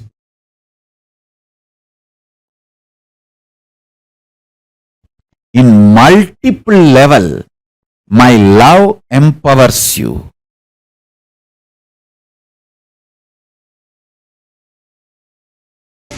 Life is always win-win. If life is only me or them, it will be violence based. The law of life is violence. See, if it is violence based, then only one person should be alive.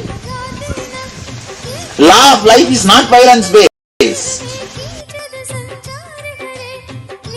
There are some universal laws.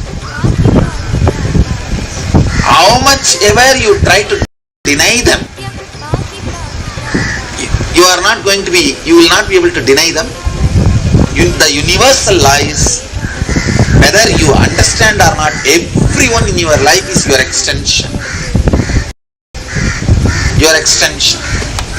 After all, me, let this health be extended to them. That is what is all about healing. That is what is all about healing. That's what we have proved. See, when I am trying to heal somebody, we have medically proved my brain waves and the other person's brain waves are in the same frequency. The other person's brain waves come up. See, when we did this research first in Swiss, when I put my hand on the other person, you read the research. The other person's brain waves have suddenly become like mine for the full 20 minutes and same materialized. Whoever is receiving the materialized object, their brain waves become exactly like mine for the 40-50 minutes. You understand? You can do that. When they are my extension, let this health be extended to them. And you will never attract the disease in you. Don't be afraid. We always have the fear, no. If that is the case, suddenly in that same door, if their disease enters into this side, what will happen? You understand? It's always when you open yourself to their principles, only auspiciousness happens. Whenever you open yourself to the higher principles, only auspiciousness happens. Advaita expresses only Shiva. Means that Shiva means auspiciousness, possibility.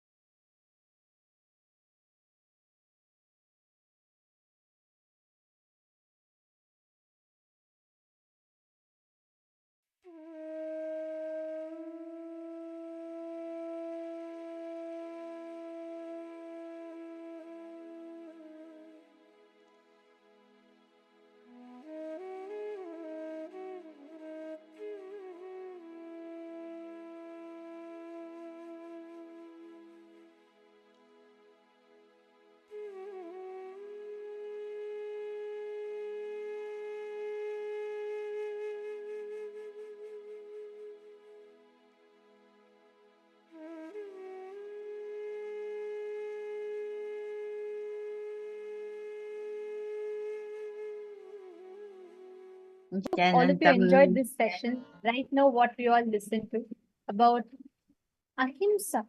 What does non-violence mean? Swamiji beautifully revealed, right? Ahimsa paramo dharma. The very cognition of ahimsa, the context of ahimsa, it is not just the level of what we understand. It's not just act of physical violence alone, but having the thoughts, anything that disturbs you from your highest identity of you being Paramashiva is ahimsa. Swamiji has revealed some of the most amazing truths in this session, and ahimsa is the first and fundamental requirement for you to achieve the state of Paramashanta. Swamiji tells very beautifully that, the whole concept of fighting for peace, that's the most ironic thing. Like how you can never fight for peace. You can never, the more you scream for silence, you are disrupting the silence, right? So it's something similar. You can never fight for peace. Swamiji beautifully tells, violence can never be a solution for reinstating the space of non-violence. Violence can never be the solution for experiencing peace. The first and foremost, the fundamental requirement for experiencing the state of Paramashanta is ahimsa. So today we all learnt about it, and very, very shortly we're all going to be receiving Swamiji's darshan, and we're all going to be receiving Swamiji's blessings and getting initiated to manifest Shanti-based Shakti, Bhakti, and Mukti. Are we all ready? Can I request all the participants to please come and settle down? Please sit straight, settle down. Sit with your head, neck, and spine in a straight line.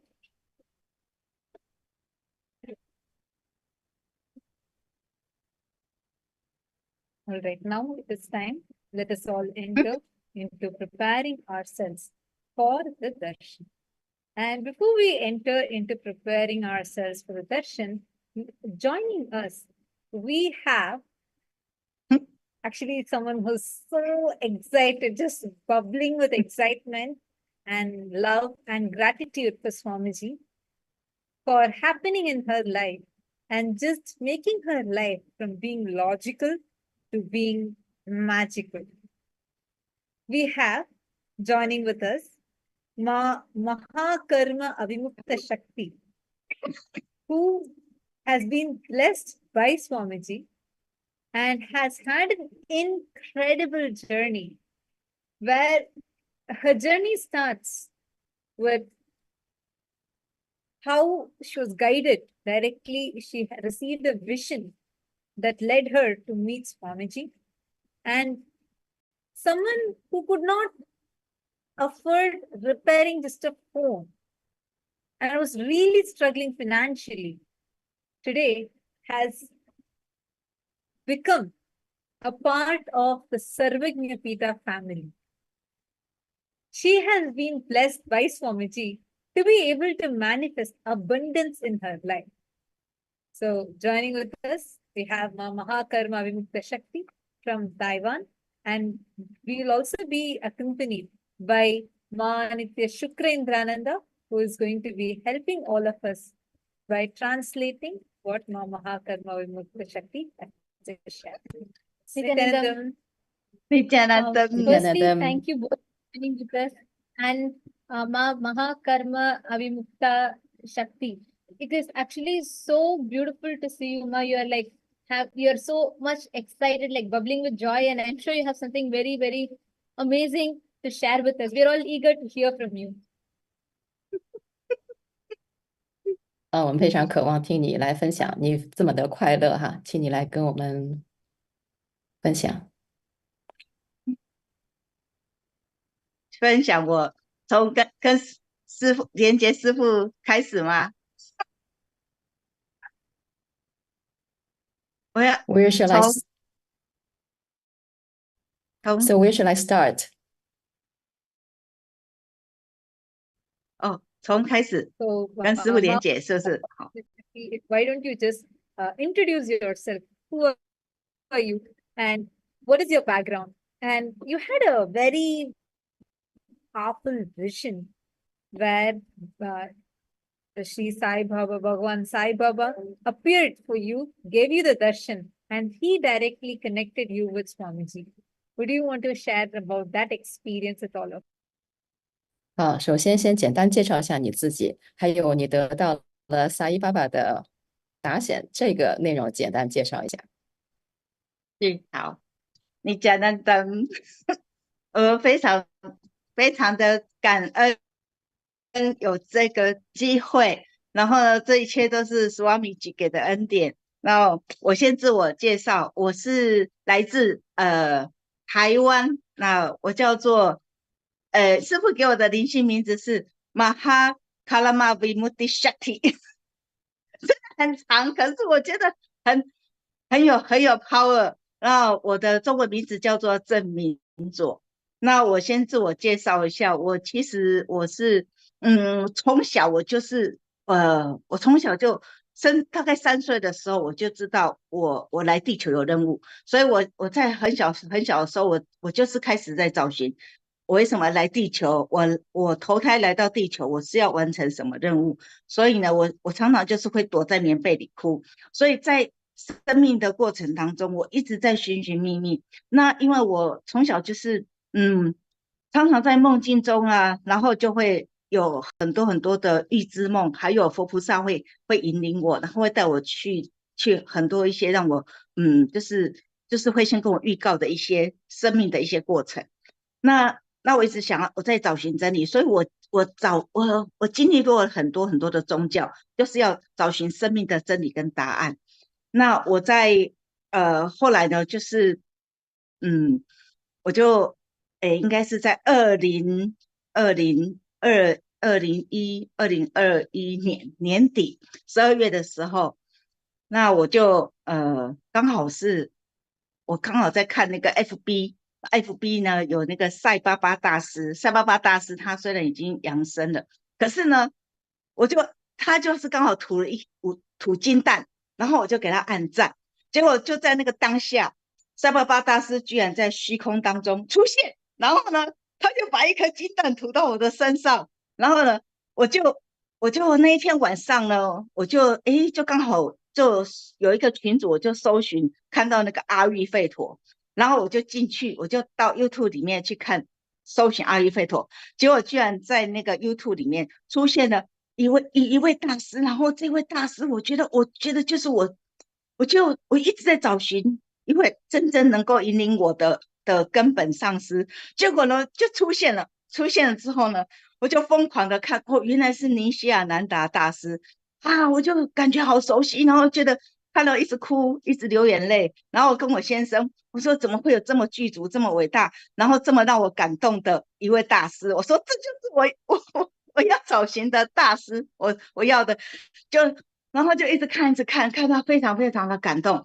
然后呢，那一天隔天的晚上，Swamiji 就是师父就来到我的梦中跟我点化，也来到我先生的梦中跟他点化，我们两个同时梦到师父Swamiji，然后进入我们的梦中，然后师父在跟我们点化的时候呢，他点出了我的这一世的盲点，最重要的就是要突破的障碍。他说我一定要跟我的母亲做圆满，我的生命才能够有所成就。那其实呢，那是我最痛的地方。然后师父在一开始就知道我的问题症结在哪里，所以师父在点化我的时候呢，在梦中，然后呢，师父还把我变成他然后就是说，所以我那一天我就非常非常的醒来，就非常非常的震撼。然后呢，隔天我就是疯狂的跟我先生两个一直上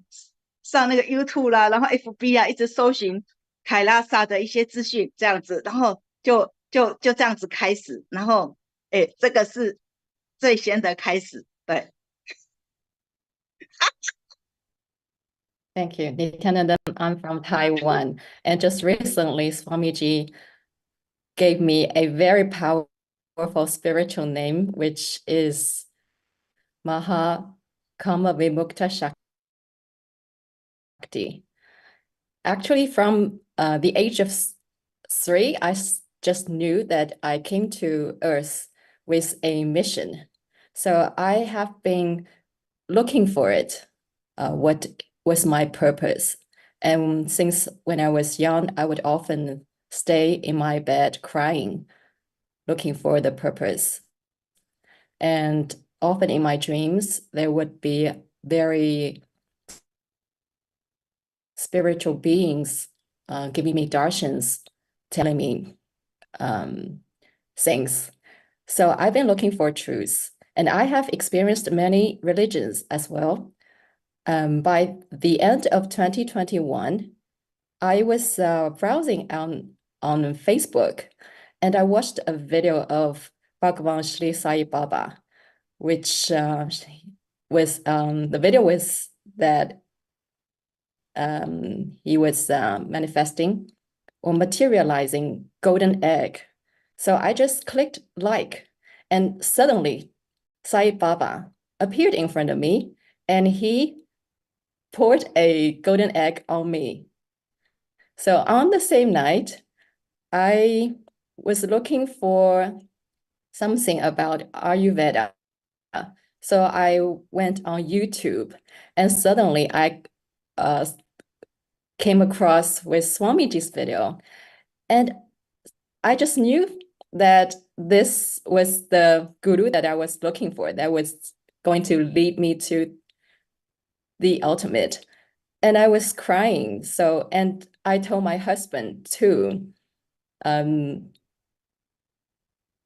one day after, Swamiji came to me and my husband's dream to give us darshan and initiate pain point of my life that I should do completion with my mother. So after I woke up from the dream, I felt very shocked. And me and my husband went on back to YouTube to watch a lot of YouTube videos about Swamiji and Kailasa. So yes, briefly, that was the beginning of me and my husband's journey with Swamiji. Yes. Wow. So beautiful, Ma. So beautifully, Swamiji had appeared to you in your life and manifested for you. That's truly a divine intervention. So you had earlier shared with us about the financial struggles that you had faced before meeting Swamiji. And do you want to elaborate a little more on that? What was your financial situation? And what happened after you met Swamiji? And what happened in the initial days of you meeting Swamiji? Please, could you share that? 你之前跟我们讲过你的财务情况啊，那你能不能再讲一下你原来财务情况什么样啊？还有刚开始遇到大师的时候的财务状况？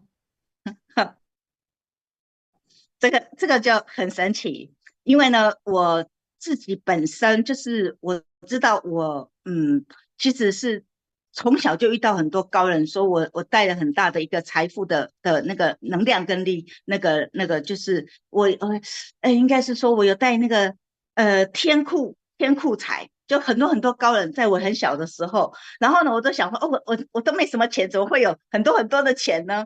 然后一直就是直到我开始就是遇到我的我的灵性的，就是我的指导者，就是我跟我先生在行使天命的过程当中，然后呢，其实诸佛菩萨他们给我很多很多的指导，但是呢，就是很难突破，因为就是有很多很多的很多很多的障碍跟我们不知道的一些问题。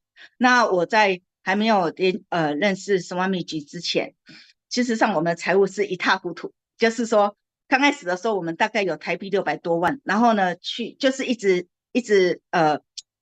在行使天命的过程当中就一直付出，到后来就没钱了，大概有3年多，将近很长好多年都是一直在借钱度日，借钱哦，房租也缴不起，然后一直在想办法，然后就一直很难突破，然后呢一直遇到就是其实很感恩，就是我们台湾凯拉萨中心桃园中心的那个Paramasha 还有 Anandini 还有我们那个香港的 Ada 很多的同修，他们呢都其实在这个过程当中呢，也都给我很大很大的鼓舞，还有那个其实到后面的时候，其实就是那个我还请那个卓娜师姐帮我扫描。然后呢，他扫描也很厉害，他就看到我有一个很大很大的就是那个问题的症结所在。可是那个时候我都会跟史瓦米吉请求，因为我一定想要突破，所以每次就是有莲花烛供奉的时候，我都想尽办法做那个水洗的，一定每次都要做。但是我们就是想说，渴望能够真正做全额的。那个时候真的没什么钱，结果呢，居然就是后来就是突破了之后，也是因为十万米级的恩典，然后呢，我就是持续发愿，我要那个 SJPK，然后呢，我不管，我就是要成为凯拉萨的，就是那个财富显化的管道，然后呢，我就是要那个建设，能够帮助师傅建设凯拉萨，我就一直发愿，然后呢，就这个过程当中，其实历经了很多很多，几乎每天大概一个礼拜梦到师傅3到5次，然后呢点点滴滴，然后师傅给我指引，我该怎么做，要怎么突破然后呢，其实最重要的是。一开始的时候就是3级课程，第一次开始的时候要显化那个$21,000，对我来讲，这是一件很痛苦的事情，因为我很想要上3级课程，可是就是很困难，就是显化不出来。那我一直持续的想办法，然后呢，后来总算显化了$1,000，但是这$1,000呢是。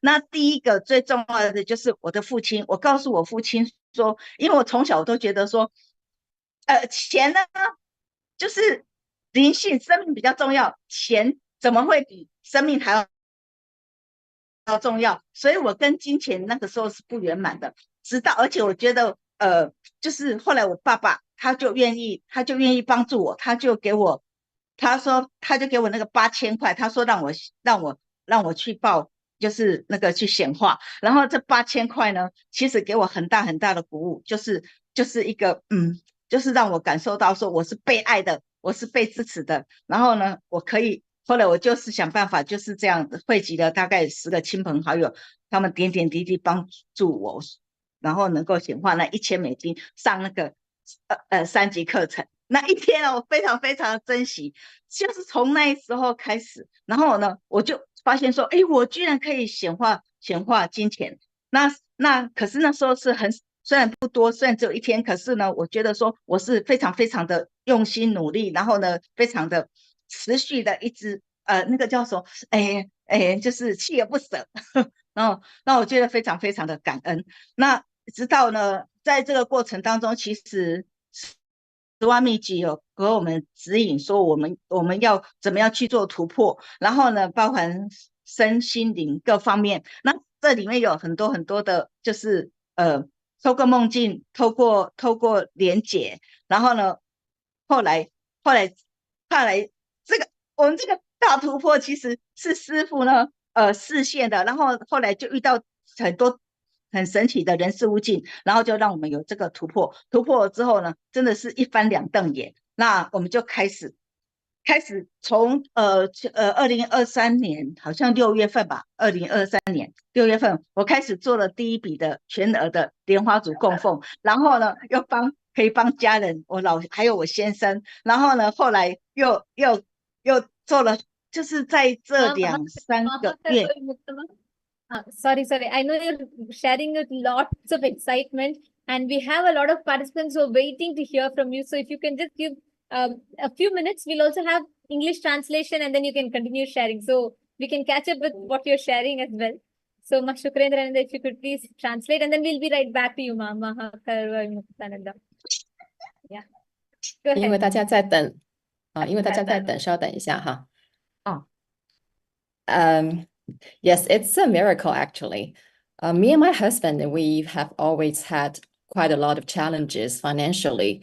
At the beginning, we had 6 million in Taiwan currency. But then because we're doing our mission, holy mission, so we have always contribute. So money went out, but no money in. Actually, we have been taking loans for more than 3 years. Sometimes we could not even afford our rent. And then we came to Taiwan Kailasa, and our we had lots of support from Sangha members. And one Sangha member even gave me a scan telling me my problem. But most important is that we had always have guidance from Swamiji. Swamiji would came to our dreams, telling me how to have breakthroughs and what to do. And every time, whenever I could, I would offer dakshina. Whatever money I had, I would offer dakshina. But I was really wanting to do full amount of Pada Puja. And actually, Swamiji I would dream of Swamiji 3 or 5 times a week, receiving guidance from Swamiji. And I have a very strong intention to become well channel for Kailasa. I just want to help Swamiji to manifest Kailasa. So I would want to mention when the first Paramashivoham Level-3 started, at that time it cost $21,000. I was really eager to attend the program, but the money was really hard to manifest at the beginning. But I just keep trying. Actually, I asked my relatives to help me, especially my father. My father gave me his 4 months pension, which was a really big support. I felt very loved and supported. Wow. So it was, yes. So this wasn't easy because I tried my best to manifest 1 day program fee. And I was very happy. So later, yes. And by 2020, yes, please, Ma. Sorry, Ma, I just wanted to add that it just shows one beyond language, beyond the barriers of language, of culture, of anything, right? Just her pure seeking, and she was really looking for it. And her sincere prayer and her devotion manifested Paramashiva to her as Swamiji in her life. Like, it's like she's saying so beautifully that how Swamiji came continuously in her dreams and guided her. And every time I see people share this, and especially people, be it whether it is Chinese or French, I've seen so many times people would have not even understood the language, but they will have so much of dedication, love, so much of devotion. When I see Mahakarma Vimukta Shakti, it just reminds me of, how what Swamiji tells us, the power of Guru Bhakti, right? Feeling connection. She just, it is her true devotion and that prayer, that sincere devotion that she manifested, be it the funds or be it how that whole wealth had a complete turnaround, and how much of completion happened between her and her father when he gave his support to her. Actually, and it's so beautiful to even hear that. Actually, I just wanted to add, I remember her sharing earlier about how when she attended the first online program with Swamiji, she was using a very old phone. She was using a phone that was almost 7 years old, and that phone stopped working. And because the phone stopped working, but she did not have enough money to repair the phone, she struggled. Like, that was her actual financial situation. And two, what it became, what it manifested as. Yes, go ahead, Ma. What happened after that? How did it manifest? Yes.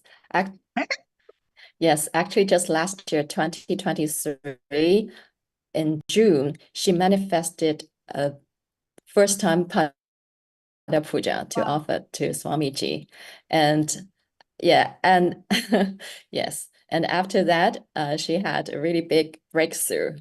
So Swamiji has really manifested really wonderful people, incidents, situations for her to manifest wealth. So that's where she wants to continue, I guess.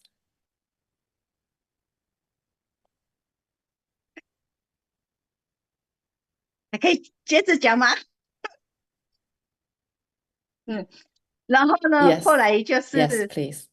因为 Swamiji 有派我们去完成一些很 special 的任务，然后我们真的就去完成。完成之后呢，就是这个突破很神奇，就是我们在这2个月，就供奉，就是这样子大概5万多美金。然后呢，接下来还要有2万美金，就是很快速的，我们几乎就是很快速的这样累积，这样子可以供奉，就是包含 SJP 啊，就是首付，然后来，我先就是已经来到了4万美金，好，还有其他的就是供奉，通通加起来5万多美金，然后这次我还要供奉2万多美金，那个我就觉得超开心。怎么可以有这么，我觉得越供奉越开心，然后给我感觉到这些钱都是师父给的，然后很感恩，就是那个阿南蒂尼哦，然后那个 Paramashivoham 还有很多很多的同修的支持，然后其实在就是尤其在上1级课程、2级课程、3级课程的时候，很感谢 Kitty， 因为每次 Kitty 在翻译的时候呢，我就睡着的时候呢，然后那个翻译，你在翻译哦，一边翻译哦，还把我叫醒了。然后呢，还在翻译的过程当中呢，就是还视线很多，就是师父还会透过你，然后来跟我很多的一些提醒，所以我都觉得说哇，然后这些真的是神圣恩典。然后呢，我真的觉得非常非常的感恩，真的尤其现在可以显化这个财富，然后呢可以这样供奉哦，就快要来到就5万美金已经有供奉出去了，然后现在接下来还要2万美金还要持续，然后我觉得非常非常的感动，这一切这些钱通通是Swamiji给的，我变成就是那个凯拉萨财富显化的通道，然后也感谢那个马卡萨，他帮我们扫描，然后呢说那个就是扫描，然后给我们就是很多很多的一些就是3眼的一些建议，然后还有很神奇，然后像我先生哦，就是师傅在打显的时候也会视线很多给他，然后那个 David 女神也会给他梦境，给他那个，所以他都二话不说，说要捐赠什么，要供奉什么，他就是立马。所以我觉得这些通通是师父的恩典，好，感恩。So she's very excited because she's been very successful on her way to manifest SJP. Actually, these 2 months, she and her husband together have manifested about 60,000 US dollars, and there are more on the way. There are about 20,000 US dollars coming soon. So, and she's been all of a sudden she can do all kinds of service, and she's like, the more I offer service, the happier the merrier I am. Actually, that is what, see, even when she gets the first thing, her first step is like she's saying, she wants to offer it. Actually, Swamiji always tells, whenever you are filled and overflowing with gratitude, you will see, you will keep manifesting more and more and more in life. And you will continuously keep, because you will take a step to keep giving. You will manifest so much of abundance in life. And I think what you're sharing, your experience is a true example of it. Actually, just also wanted to highlight something. and what Ma Mahakarma Vimukta Shakti shared.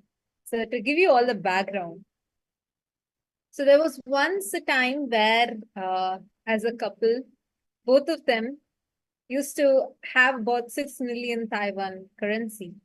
But because of various activities and like various things, they lost a lot of money and ended up taking multiple loans. And their financial situation hit rock bottom. And at one point, it went to the extent where even to repair her phone, where she wanted to watch the darshan of Swamiji, she did not have money. But her seeking, her connection with Swamiji, her deep feeling connection, her bhakti, Guru Bhakti with Swamiji was so deep. She somehow wanted to offer any form of seva to Swamiji. So what she did was whatever with what she had, she first offered a dakshina to Swamiji. Starting from that, she started offering various different dakshinas, like small offerings. And all of a sudden, she had a breakthrough where she was actually able to manifest for the first time to be able to offer Pratyaksha Pada Puja to Swamiji. And that gave her even further breakthrough. Right now, she's on her way to manifest becoming Sarvanyapita Yajaman. Understand? Your intention, your strong intention is all that you need. No matter what kind of a financial background you are having, no matter what kind of a situation you are in, it does not matter. We have Ma Mahakarma Vimukta Shakti, who is an example of this in such an amazing way. How the manifestation happened. We all can see, actually, she's so excited. She was so excited to come and share.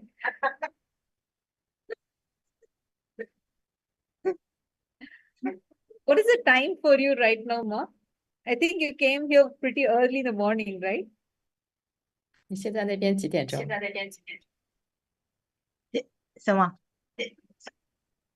台湾几点钟了？现在现在台湾6:59。？It's almost 7 a.m. in the 早上。 morning. Whoa. So she's Morning. actually been sitting here with us since Almost like last early in the 2-3 hours. Like she's been sitting since early morning, and she was so excited, saying she really wants to share her powerful experience.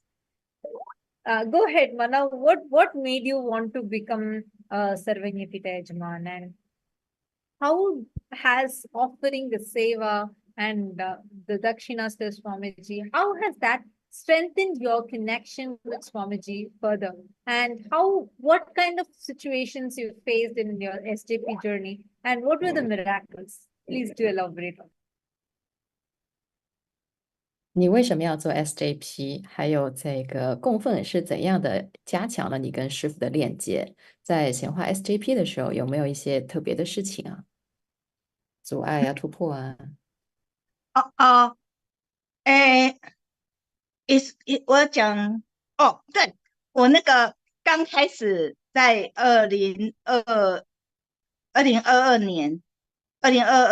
年1月份，就是我认识师傅开始的第2个月，然后呢就发生了车祸。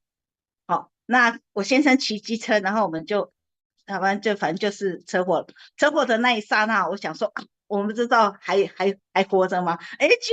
居然虽然那个车祸的那个就是算是很力道很大，然后在那一刹那居然我们也是感觉到说有神力保护。后来呢，那个因为错是在对方，但是呢我们呢完全就是没有跟对方，反正我们就跟对方，也是一个妈妈，那个妈妈为了想说她的小孩在家里，所以她就很担心，所以就逆向回转，所以就撞上去之后我们摔伤，然后车子也坏掉。在那个当下呢，我跟我先生我们就说我们不要报警，然后呢只要是我们还活着，然后呢那个都没问题。但是对方就很担心说希望我们能够去看医生什么，我们说不用，虽然都有淤伤，也有擦伤，然后也有内伤。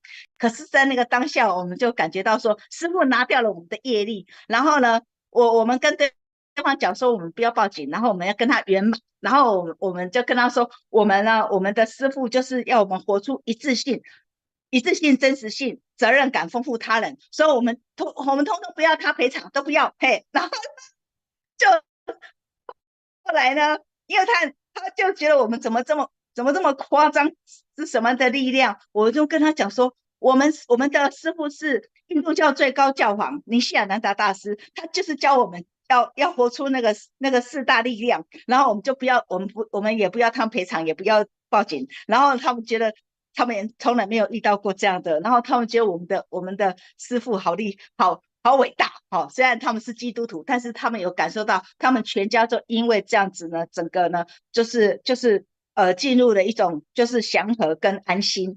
然后呢，在那个过程当中呢，事实上很多人发生这种事情的时候，一定是就是比较负面，会负面。可是我在那个当下，我就是要活出师父的教导教学，就是一切都是吉祥的。我就跟我先生两个就是这样子，结果我们两个很快哦，大概不到1个月就好了。这个是其中一件事情。然后还有一件更夸张的，那我先讲到这边，因为这样你翻译会比较就是在那个过程当中，我们就是活出那4大力量，然后呢就发现我们就是好的很快啊，但是我们就把那些负面的通通给它转成正面的，就这样子。这是阻碍，但是我们就把它转成正面的，这样。Mahakama Vimukta Shakti was mentioning a really something that really yeah, she wants to share something showing that her devotion to Swamiji. So she just said she and her husband had a really severe accident in 2021, and someone hit their car, and it was a really bad hit, but they were still alive. So she was feeling that she's a divine energy, or they were protected. So although it was the other person's mistake, she decided not to report to police and not to go to check, not to go to hospital. And she believed that it must be Swamiji's doing. Swamiji was liberating them from their karma. So she wasn't like usually people would feel negative about this accident. She was really grateful, and she was telling the other person that her guru was the supreme pontiff of Hinduism, and her guru was always telling them to live the 4 principles. They should always enrich people. So this really impressed the other person. And she and her husband believed, just like what Swamiji has always taught us, that everything was auspicious.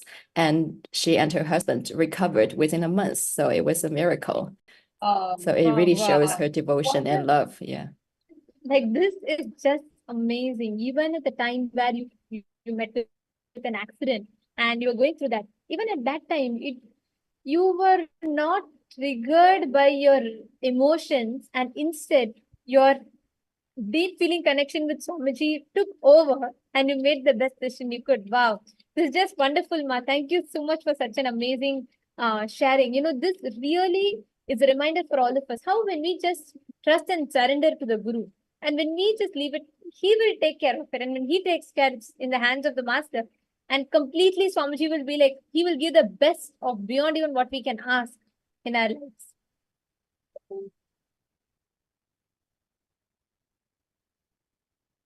这个非常感人，非常感人。然后我们还做一件事情呢，就是因为那个车祸的地方就是有冲击很大嘛，结果我就和我先生，我们就去就是比较恢复的时候，我们就去那个地方哦，去唱诵师父的真言，然后呢，去圆满那里的空间，就是唱那个嗡尼迦南达巴拉玛西波汉，然后让那个有形无形的，我就是一直唱诵，然后让那里的无形的空间，因为受到一些冲击，然后都能够得到湿婆神的帮助跟净化，然后唱完之后呢，我觉得我们就好得更快，就是。She and her husband even went back to the scene to chant Mahavakya to cleanse that energy field. Wow. Thank you so much, Ma. Actually, I just wanted to highlight this to all the participants that are here with us. Understand, see, your feeling connection with the Guru is the most absolutely best protecting shield that you can have. It's the best protection, best life insurance that you can have. And he will be there no matter what. Like just if we, like how Mahakarma Vimukta Shakti shared, even when a life-threatening accident happened for her, Swamiji made sure that she and her husband were totally protected. And not just that, from nothing to now becoming a serving Epita Yajaman. For those of you that do not know, serving Epita Yajaman is where you become part of the core founding members of Kailasa and be part of all the missions of Swamiji, where whatever you contribute directly goes into the various initiatives that Swamiji has taken, which is the humanitarian services that Swamiji is doing across the world.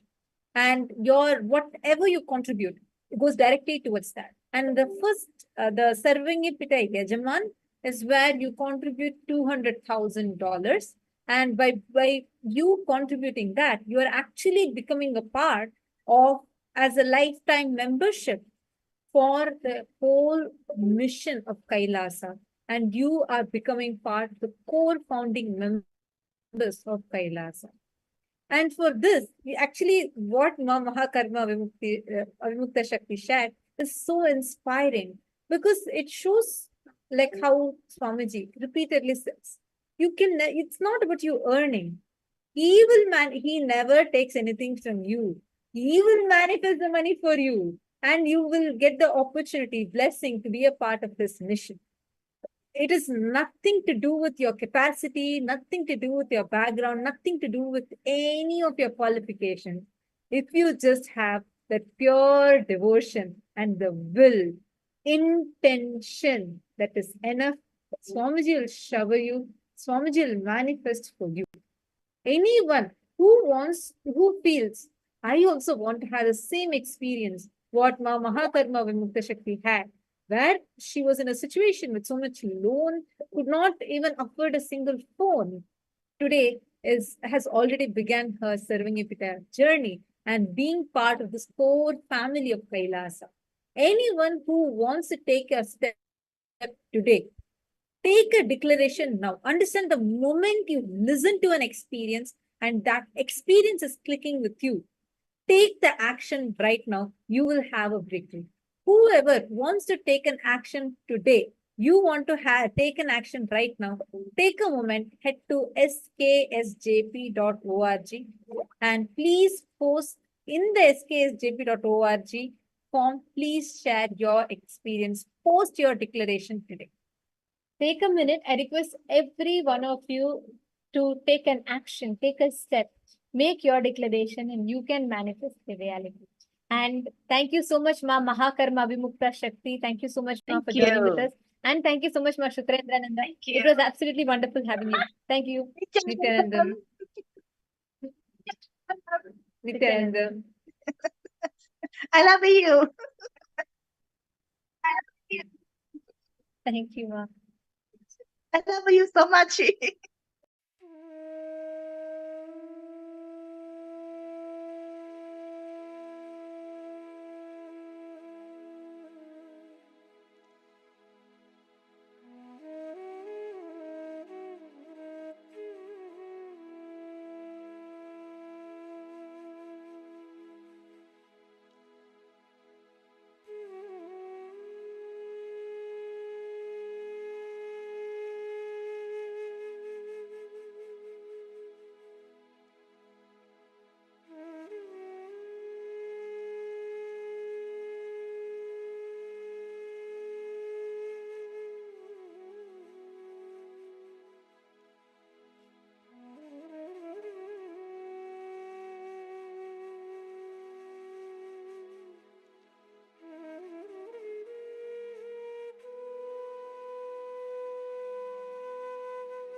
Nityanandam, after this beautiful sharing, now it is time for all of us to get ready to receive the darshan today.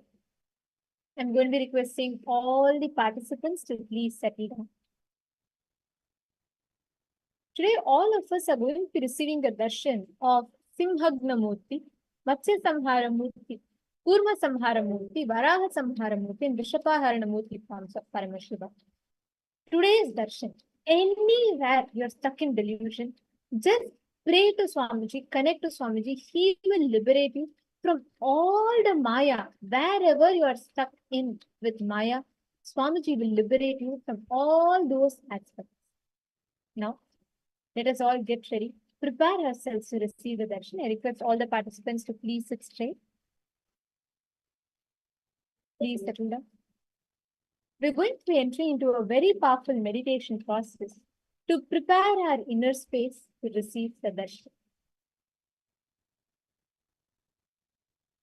I request all of you to please sit straight with your head, neck, and spine in a straight line. Bring yourself to the deep meditative space of gratitude.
Paramashivoham Om Nityananda Paramashivoham Om Nityananda Paramashivoham Om Nityananda Paramashivoham Om Nityananda Paramashivoham Om Nityananda Paramashivoham Om Nityananda Paramashivoham Om Nityananda Paramashivoham